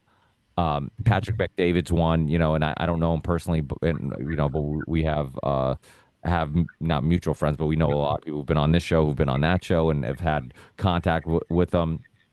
And there's certain people that I'm just like, what's your real motive, right? It's like, is it just clicks? Is it just because these are topics that are for some reason now friendly to algorithms. You know, unfortunately, they weren't friendly to algorithms when we all started, but they're friendly now, and especially for certain people. But there's certain people that just don't seem sincere, don't seem organic. You know, that's why I love seeing people like Greg Carlwood on these big shows and doing well, and Jay Dyer and all these people who are like they've been in our world. We've met them, we've had hours and hours of conversations with these people, and to see them do well, and they're really just curious people. That's awesome, you know, and that's why when Tim Pool is finally talking about things we talk about, and yet will only, like Sam talks about, what does he call it, like safe or whatever he calls it, like Safe, Safe, dangerous, dangerous. dangerous. yeah, like they tiptoe that line of like, oh yeah, I'll seem dangerous, I'll seem like I'm willing to go against the grain and go down some rabbit holes, but not if, you know, if it's too dangerous, if it's too, if it's gonna hurt my sponsors, or if it's gonna hurt. Or it's the Overton window when it becomes safe and they see, obviously they have access to data. So now I'm seeing like, oh, you're doing spiritual content, but you're not spiritual. You're a fucking grifter. You're not authentic, but yet you get to make money. And so they just co-opt all spaces, but are they embodied? Do they walk their talk? Probably not. Well, see, this is why I don't care so much about the messenger as much as I do the message, because like a lot of people, you know, I talk positively about Tucker Carlson a lot, and oftentimes I'll get shouted down because his dad was, you know, whatever, is Air America, and he's probably a spook, and I'm like, yeah, maybe, I don't know, but what's the message that he's pushing out, and what is it doing to his audience, and who are the panelists that he's having on? Dave Smith, Scott Horton, Jay Dyer, so many others that are like definitely conscious about on a level that Tucker is not yet.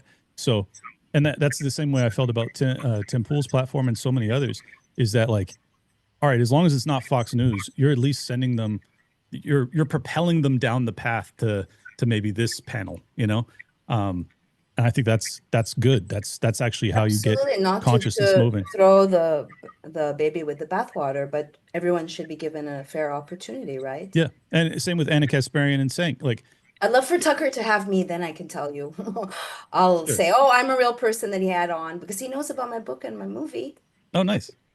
And Yeah, well, I'm not saying that it, you know, Tucker's perfect or that he has all the best guests on. I'm just saying he has guests on and he puts them in, like he's the biggest show probably in right-wing media, to have on, you know, Dave Smith regularly and Scott Horton and Jay Dyer, or even Aaron McIntyre. It's like these are revolutionary figures. If you just go back 15 years, like there's no way you're getting a voice like that on a 4 or 5 million listener show. Like it just doesn't happen. So I think they're it's great progress. conversations. I listen too. Again, I don't throw out the baby with the bathwater. It's different when you're not given an opportunity or you're shunned because the information you hold, the world is not ready, right? Like if you have, hey, whatever happened to Derek Chauvin? Didn't he get stabbed? We just had an MK Ultra where this person has evidence that he was MK Ultra'd. The guy who stabbed him is coming out of jail and said that Derek had meth in his blood when he got stabbed. So what's really going on there? See, I'm just saying that we're not ready for that. Yeah. No, that's fair. But I mean, But it's the still- guys it's still Tucker's had evolving. on have been great. Have been Yeah, like sure, a I great agree. representation of, because they're great on camera.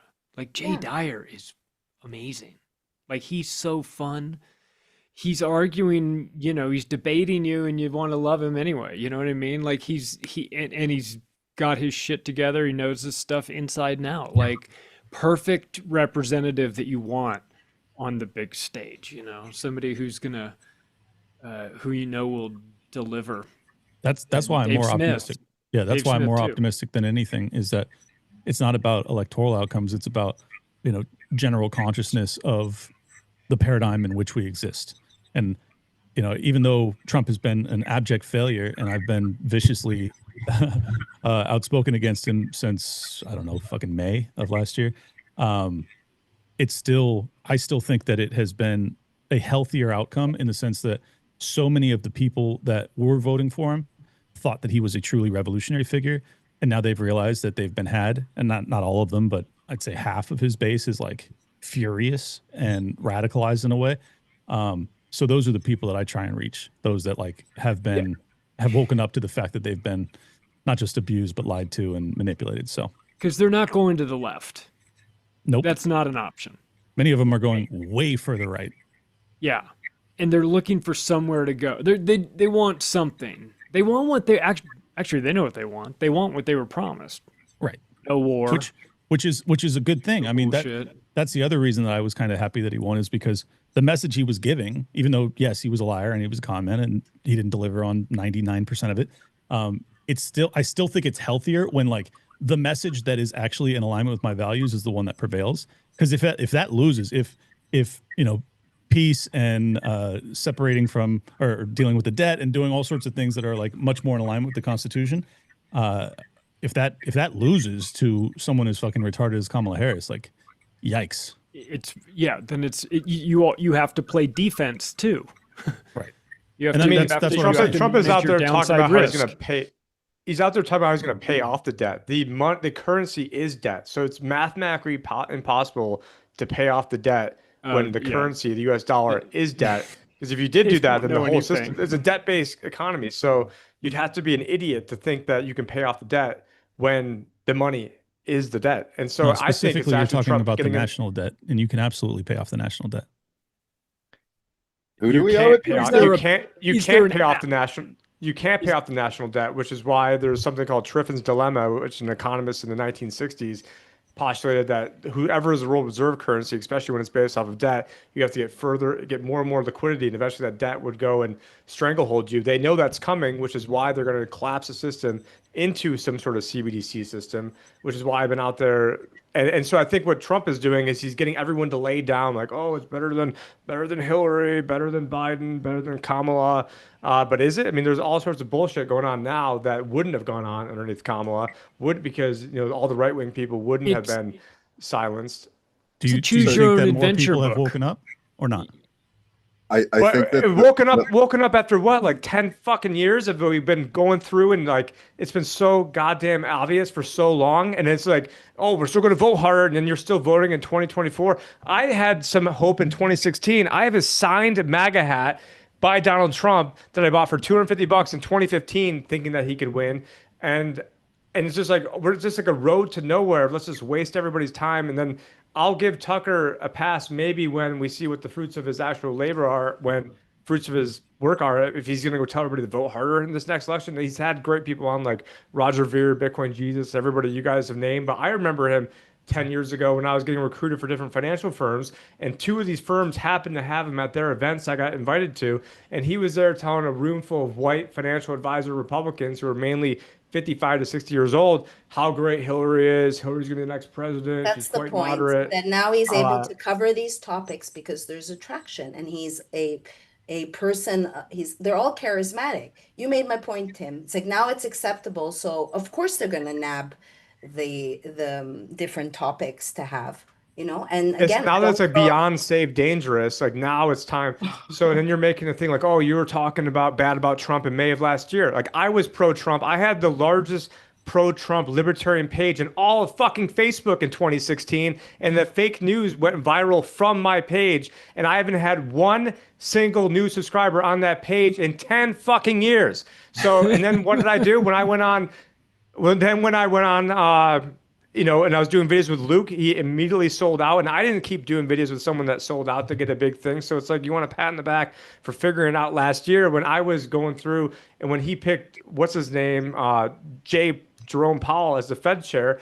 I'm like, this is who we're voting for. This is who I didn't ask for a pat on the back. I said, did Trump's win 8 years, wake up 8 more years people after me, and 8 years after a lot of other people, you figured it out? Like, that's not what I'm saying. I don't know why you're so defensive. I'm literally just asking a question. Did more people wake up because Trump betrayed them? The answer is yes. Is the noose 10 times more strangled around our neck and have more guns pointed at us and more AI surveillance pointed at us because everybody got roped into waiting another 8 to 10 years figuring out because they're going to trust the plan?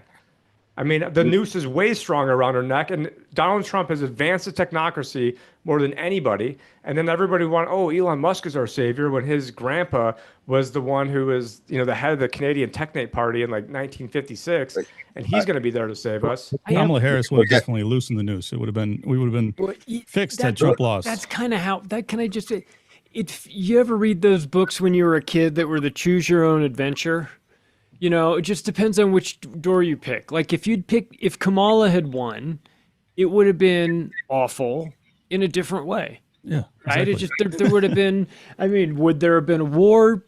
Maybe, I don't. Who knows? I mean, but it would have been all. There would have been plenty to complain about, but it would have just been different. And you just said, if only Trump had won, you know, things would have been different, or maybe, you know.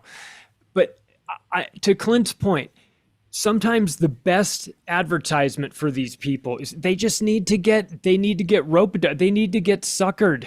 They need to trust the plan, vote him in again on an anti-war platform, and then immediately get thrown into a war and be made to feel stupid. They need to go through that. Because anybody that gets enthusiastic about a politician has to have that happen to them. And they will. If they trust them long enough, they will. They'll have that moment where it's better than that. They did. It happened. Yeah. And tens of millions of people have realized it, and they are fucking furious about it. That is Good. good. Now what? Now what do we do? But That's it's like the but now we got to praise like all the characters who brought us into this. So it's like praising Tucker Carlson, praising all the assholes I don't that give a told fuck us to go about vote it. for all this. We're here now.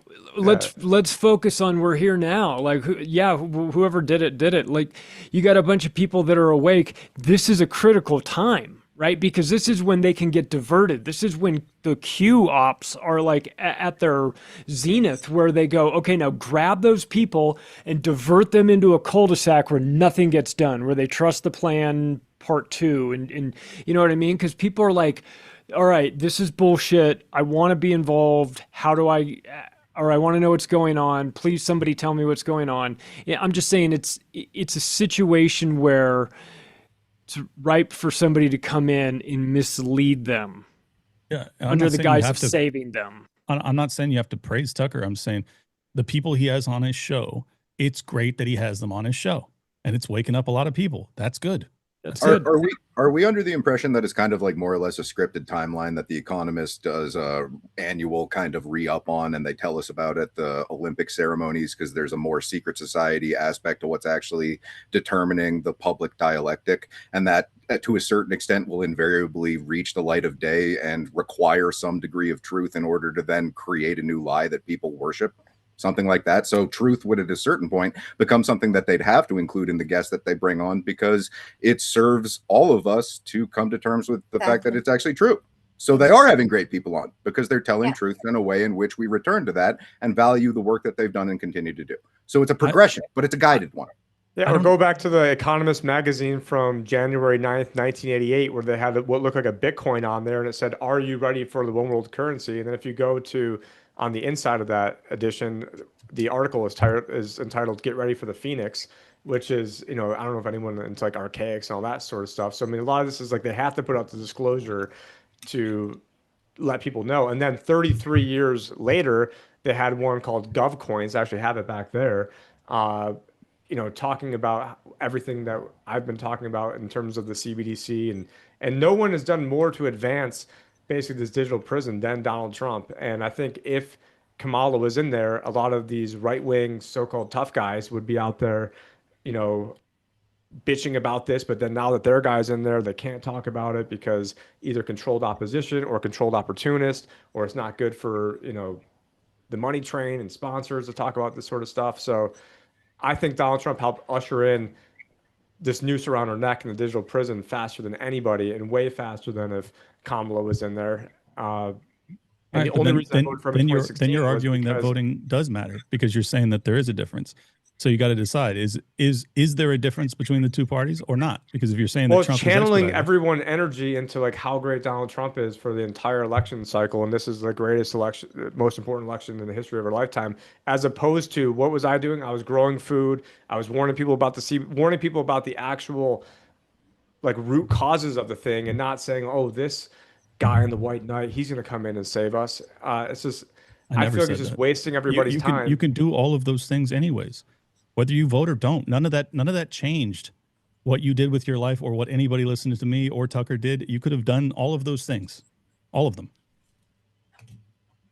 Yeah, I think when you're wasting everybody's time going through and like bitching about whatever like the daily outrage of the news is on like a Tim Pool type show, then you're not having the time to go out there and do the I things that think, need to be Tim, done. though, that comes with a personal awakening. I think I agree. I also have come to the same that I've wasted a lot of time covering bullshit as a professional journalist. So it's a Same personal, here, yeah. it's a personal choice that again goes to consciousness and your self-awareness and your self-realization of like, wow, I'm gonna start focusing on me, on family, on love, on health.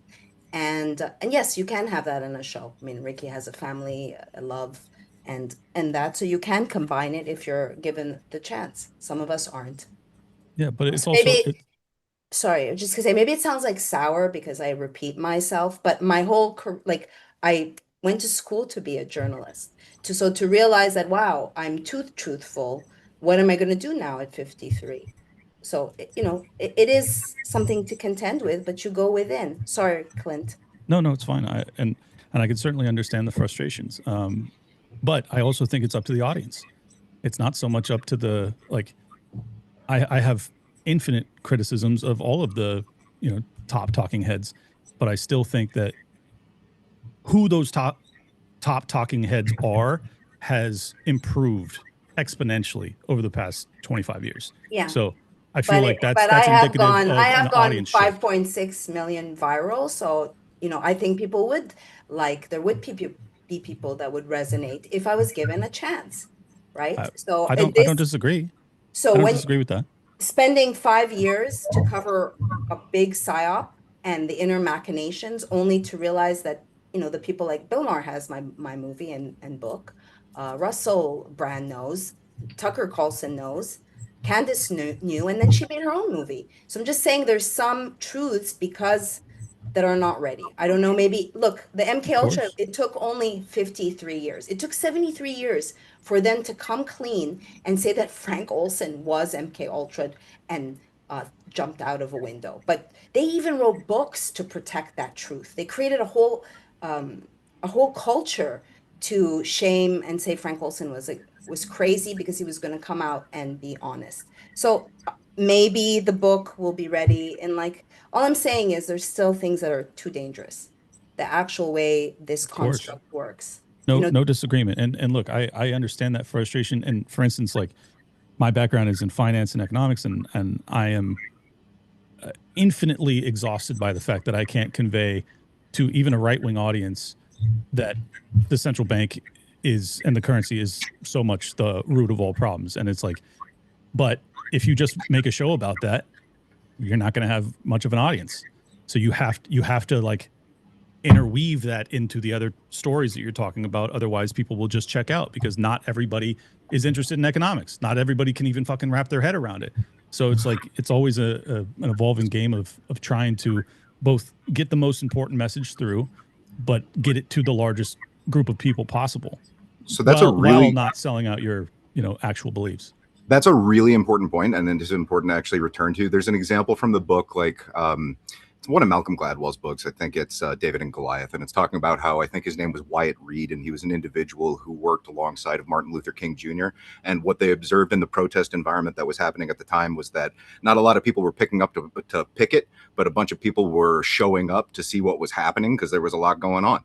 And so he thought of the idea of, okay, well, let's just get the photographers to show up at the protest that happens after work, because then they're going to be a whole bunch of black people there observing the protest, and they don't know how to tell the black people apart. They think the protesters and the people observing the protest are the same protest, so that's what they did. They organized it around that timeline because people, what they pay attention to is the selling point for where their attention is. So how do we move the conversation of conspiracy, the real people, the actual OGs like Corbett and Richard Grove, who recently, just a day ago, given that we're coming up on 25-year anniversaries for 9/11, did a rebuttal to Piers Morgan's fallacious diatribes on 9/11, and he broke it down point for point. Here is the rebuke of that. So what I want to do is live in a world where Rich is able to go out there, not just strike at Rich himself, but enrich everyone else by being a firsthand person who has survived an assassination attempt, talking about this from his real life journey.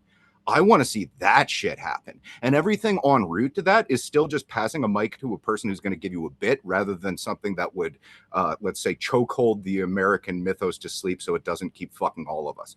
And that's kind of what we need right now, is someone with that kind of like strong arm tendency and the life story to back it up. So my vote's on Rich. How can we get the presentation he did to the people who need to see it so motherfuckers like Piers Morgan stop getting away with their bullshit?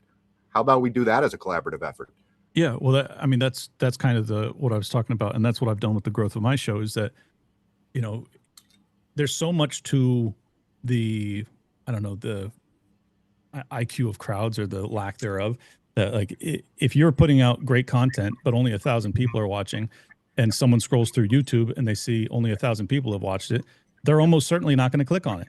But if I put out a show that's exact same quality and it does 80,000 or 100,000 views or 150,000 views, almost everybody that scrolls past, or not everybody, but 20% of the people that scroll past it are going to click on it. And it's just, you have to get yourself to that position, and it's I extraordinarily agree tough. with you, Clint, but I'm seeing regular people who don't have 25 years of public figure getting more likes on Instagram. There's some of us that they put us on a shit list. If I Of course. yeah, so it's Syphilis. Those numbers I know because they taught me in journalism school, 101 ways to get a man. So if you know that the numbers are purposely skewered, what's the point? If you have that ability to A/B test and see what works, what doesn't, I don't.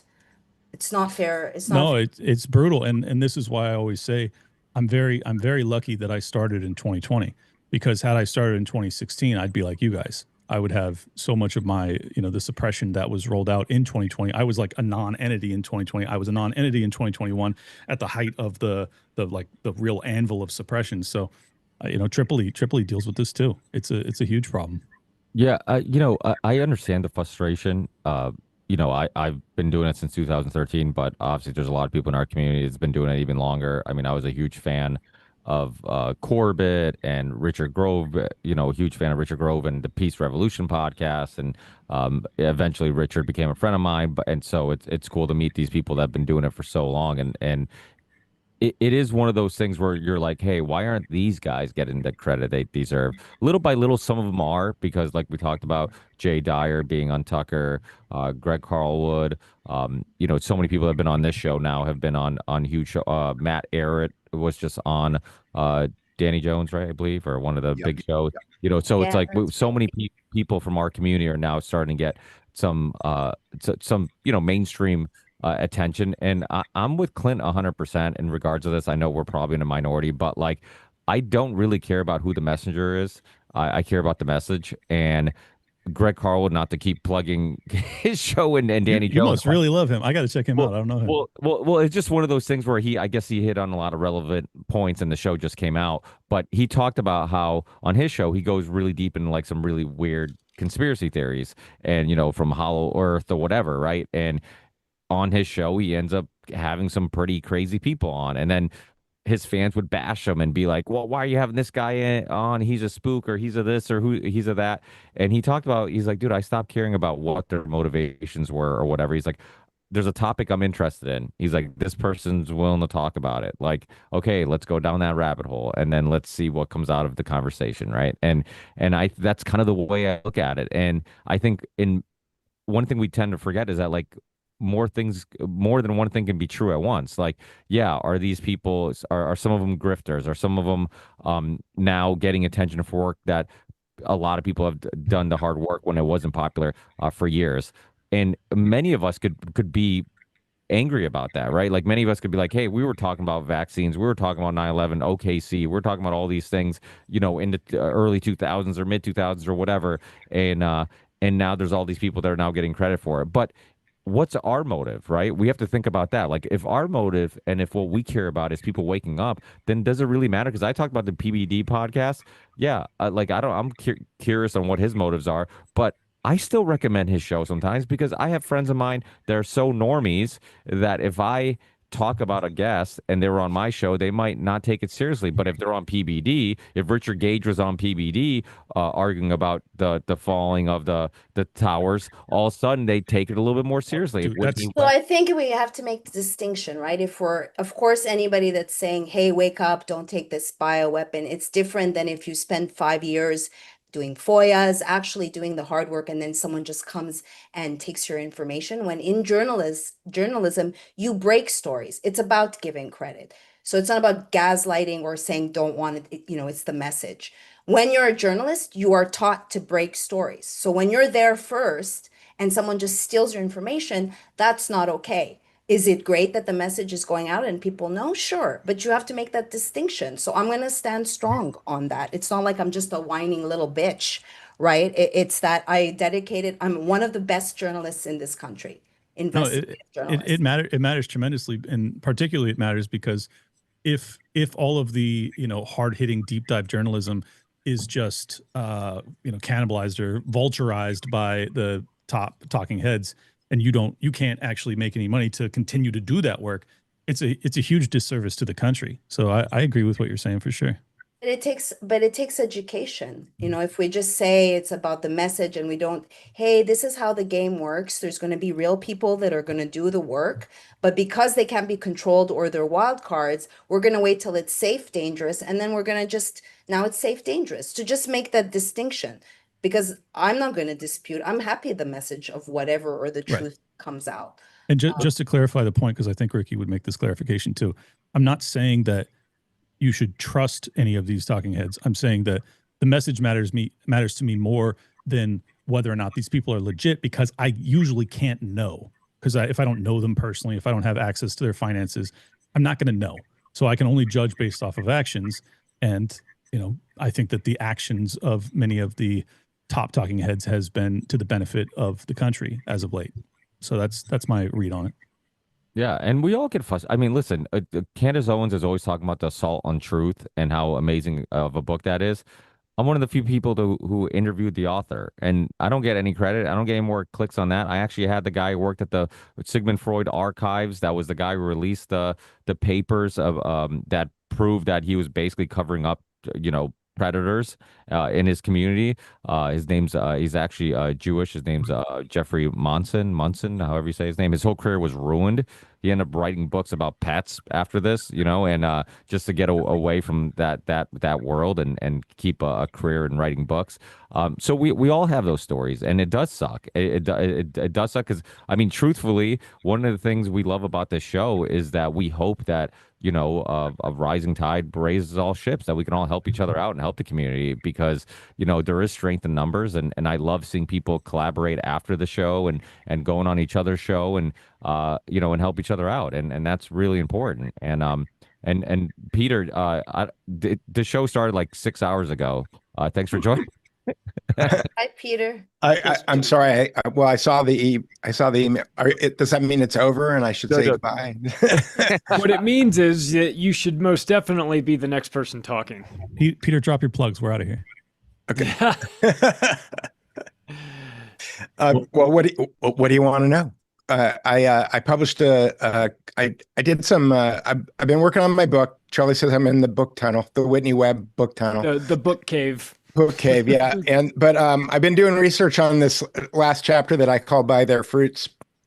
And I made a whole list of things that you can look at that, people who are in this community probably know by heart. You can look at this and look at that. But I went back to my seed moment in getting awake, and that was on January 5th, 2021, when I was walking the plant before January 6th. So I was the official photographer for Stop the Steal, and I had hired this guy, Pat Moyse, who's an expert on the esoteric and the occult. And we were walking down Constitution Avenue, and we walked by the what's known now today as the Mellon Auditorium, which when it was originally built in the 1930s was called the General Services Auditorium. So not a very exciting name. And he said, "Oh, look, it's Baphomet."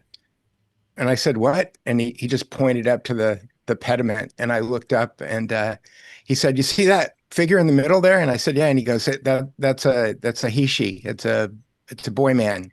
And so I didn't know what to make of it. And I was getting ready for, the January 6th event that was happening the next day. So I took my camera and I walked across the street and I took some pictures of it. And then I thought, well, I'll check this out later. And then a block later in front of the National Archives, we saw another weird statue, which I've done a story I published about a month ago called Child Sacrifice on Constitution Avenue. And it wasn't until about a month and a half or 2 months ago that I read this book by Josephine Quinn called In Search of the Phoenicians, where I deciphered the statue, and it is a Phoenician child sacrifice statue that is on the steps of the National Archive, the building that they keep the Constitution and the Declaration of Independence in. There's a child sacrifice statue on the steps, but Nice. I never really gotten around to doing the pediment of the Mellon Auditorium, although I always thought this is where the secret society that runs the world actually does business. They don't do it. It's not in Congress, and it's not in the White House, and it's not in the Supreme Court. It's in the Mellon Auditorium. And what I figured out in the last couple of days, I've been deep diving into technology, and I've been using Claude LM to build an incredible local database of information. So I'm not going out on the internet and asking it general questions like, oh, what does this mean? And having it come back. Because the first thing I ever learned in computer science was GIGO, garbage in, garbage out. And one of the things that I've discovered that I can do with Claude that is amazing is that almost all of the Greek and Latin classics that are, in fact, anything that's old, you can download as a fully functional database and install it on your computer with a couple of prompts. And That's so amazing. So there's something called what do you call it? Perseus, and it's an open source database of all of the ancient classics, and all of the ancient classics, including all the Roman classics, all the Greek classics, all the different versions of the Bible, Septuagint, Greek, Hebrew, the Torah, the Talmud, all this stuff. It's all open source. And if you tell Claude to install it and you want to use it as what's called an MCP server, you can install it all on your computer. And then you start using the large language model targeted at your own data. And what I discovered by doing that and a couple of other things is that the pediment on top of the Mellon Auditorium is basically a child sacrifice. It's an homage to child sacrifice. The center figure, which is supposed to be Columbia. By the way, I write about it in the article. There's no backup information in the National Archives about what the sculptures mean or what the decision-making process was for putting them in there, which is also part of the story. But the central figure is a hermaphroditic Zeus, and on the right side of Zeus is an eagle, and on the left side of Zeus is a naked boy.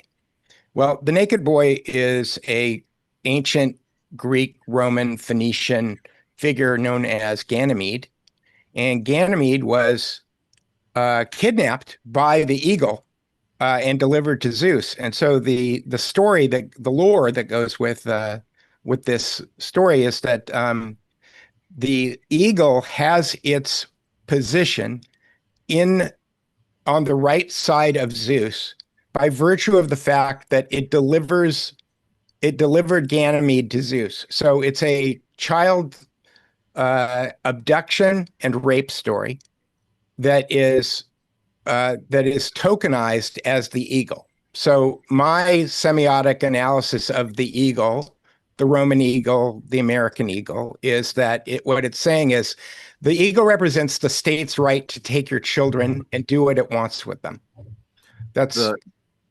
Sorry, Peter, to interject really quickly. Yeah. Which I love what you're saying. Before it was an eagle, it was a phoenix. So they swapped it out. It used to be. So it's interesting to see that degradation of the spirit, like co-opt and swap. Go ahead, sorry. Well, what's great is I can go, fact check what you're saying. I have no doubt that what you're saying is correct. But with the database that I've got now of all the classics, and by the way, they're all in the original languages. So I'm not doing any translation. I'm using what are known as lexicons to do the translations.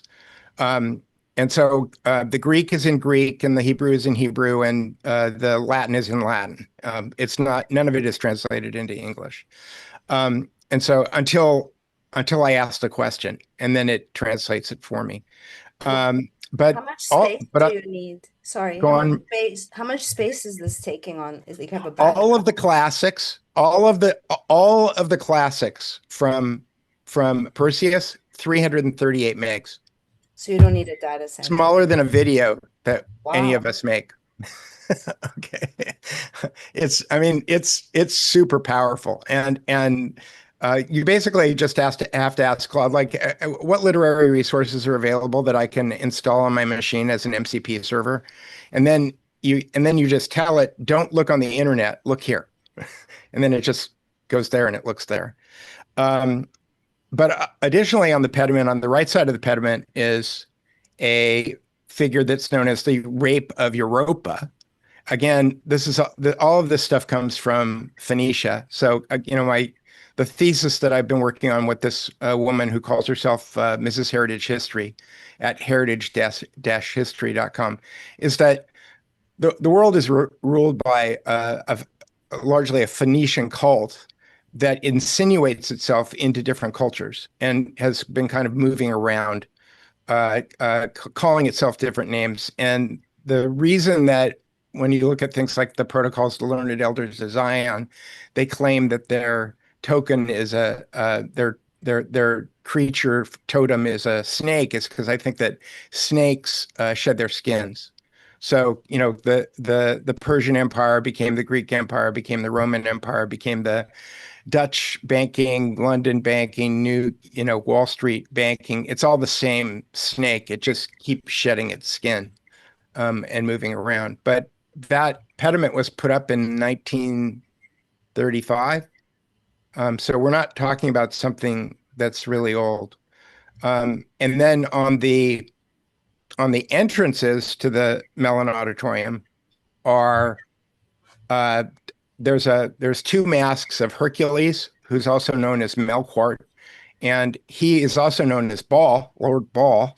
So when they're doing Baal worship and they're worshiping children to Baal, it's the Hercules. So if you see a bearded man with a lion's head on his top, and there was a woman there, and the pair to Melkart is a goddess named Astarte. And in the center, as you walk into the Mellon Auditorium, there's a mask, and the woman has a headdress, and right in the middle of her headdress is a 5-pointed star. So I'm assuming that that's a wink from the sculptor who did it, that this is Astarte. Did you find out who the sculptor is, or the info behind who initiated, like, it's time to create a pediment here? Do you know? None of those things are in the National Archive. They may be at Berkeley. There's a library at Berkeley that has the architects' papers, and they may be on the East Coast. I think that the sculptor has his papers in a library on the East Coast. So I haven't followed up on that yet, but I kind of gave people all of the receipts. So if there's somebody who lives in Berkeley who wants to run over there and do the research, I'd be happy to support them. But the draft, as soon as this place opened, the first peacetime draft in the history of America. So again, this is about the sacrifice of children. The first peacetime draft was held there. There's all kinds of different events. The Republican National Convention that nominated Donald Trump, when they announced the AI, the big AI summit that they were doing, that happened at the Mellon Auditorium. NAFTA was signed at the Mellon Auditorium. NATO was founded at the Mellon Auditorium. It had their 25th, 50th, and 75th anniversaries at the Mellon Auditorium. So I think this is the temple. I think this is I think it's where the real things happen. And what Pat said to me after I took pictures of it as we were walking away is he said, I bet you there's some freaky things that go on in the basement of that building. And that was kind of his walk away. So that's what I've been working on.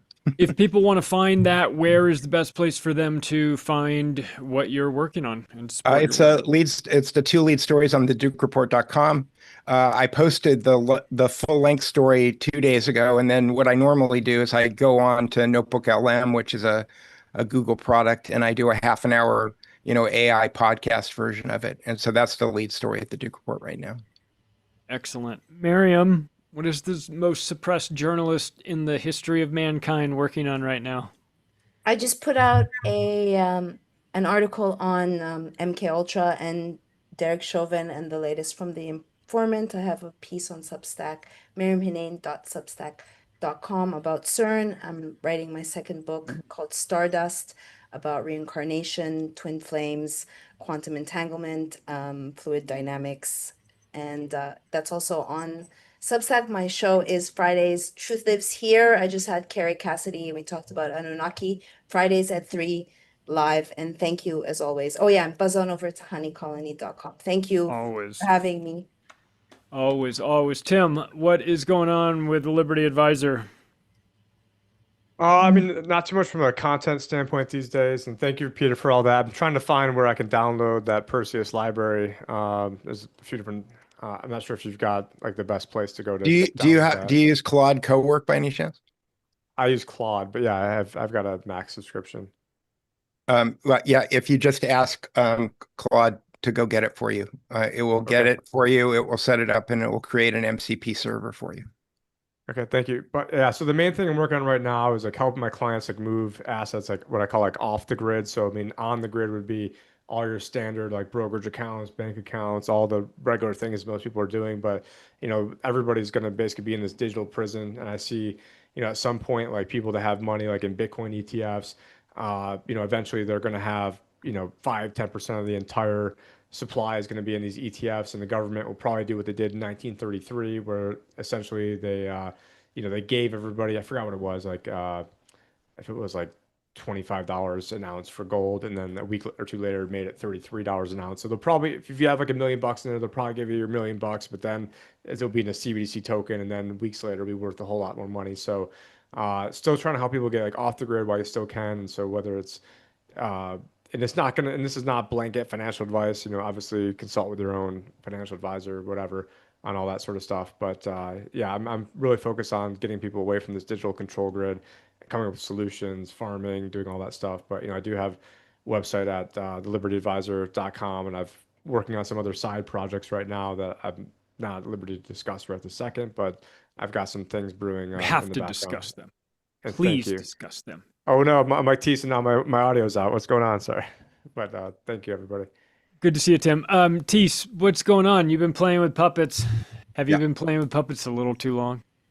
Yeah, well, this is the puppet Charlie's talking about, and it's the protagonist main character in a Pixar animated movie of the puppet being the main character, and I'm trying to teach him about the conspiracy conversation online so that we can just pass that along to our friends and they'll understand the things that are driving us crazy, which is the ongoing conversation of oligarchic intergenerational bloodline pedophiles who rule everything, and hey, maybe we should inform other people so they stop participating in that bullshit. Don't vote harder, put the buttons down, step away from it, learn about how the world works, grow food, exit, then build, that kind of thing. And go to conspiracysynergy.com to learn more about how to do that. I've made some wonderful documentaries that feature incredible people like Charlie Robinson, Graham and Darren from Grimerica, Derek Bros, Mark Passio, etc., and so forth. You could literally take one of these things and send it to your freaking family, and they would understand the reality of conspiracy. So conspiracysynergy.com, people. For the love of God, can we just get the average person informed so we don't have the same conversation for the rest of our lives? Love all of you. Thanks for having me back on. Now here's Charlie. Good to see you, Teace. Yes, I agree. I'm angry too. I'm shaking my fist. We had Clint Russell from Liberty Lockdown. You can go check out his show. That dude is, his Twitter account just keeps getting bigger and bigger. Yeah, but he was fighting with Tim Pool earlier this week. That's why we were joking about it earlier. But check out Clint and everything he is working on. Well, Ricky had to drop off because he is coaching basketball or soccer. I know he's coaching both, but I don't know if tonight is basketball or soccer. He's coaching one of them. So he had to drop off. But the Ripple Effect podcast, go subscribe to that, rate the show, do all those good things. Sam Tripoli, he is out telling jokes around the country, getting paid to do it. What a life. Go see him when he comes to your town. He's coming to Miami. Is he coming to Miami? Yeah, I just saw that the other Fantastic. day, end of July. It's great when he comes to your town. Definitely go see him. Midnight Mike from our Big Dumb Mouth podcast. I don't know if he's coming to your town, but if he is, don't go see him. He's not in a public place for you to adore him. But I adore OBDM. It's the funniest podcast in the world. So you can go to obdmpod.com and check out everything about that. Macroaggressions, I have Andy Wakefield on this week. I had Catherine Austin Fitz on last week. I had the before mentioned Matt Arrett coming on this coming Sunday. So yeah, check it out. A lot going on over there. Activistpost.com for all of your news. Since everybody's saying nice things about Greg Carlwood, I'll say a nice thing about him too. He messaged me while I was on vacation in Europe and said, I'm going to send a TV pilot show your way. Enjoy. So thank you to Greg Carlwood on that assist. So that's it, everybody. Thanks for coming. Thanks, everybody, for participating. If you like the show, share it with your friends and family. We appreciate it. We'll catch you in 2 weeks. Thank you. Night, everybody.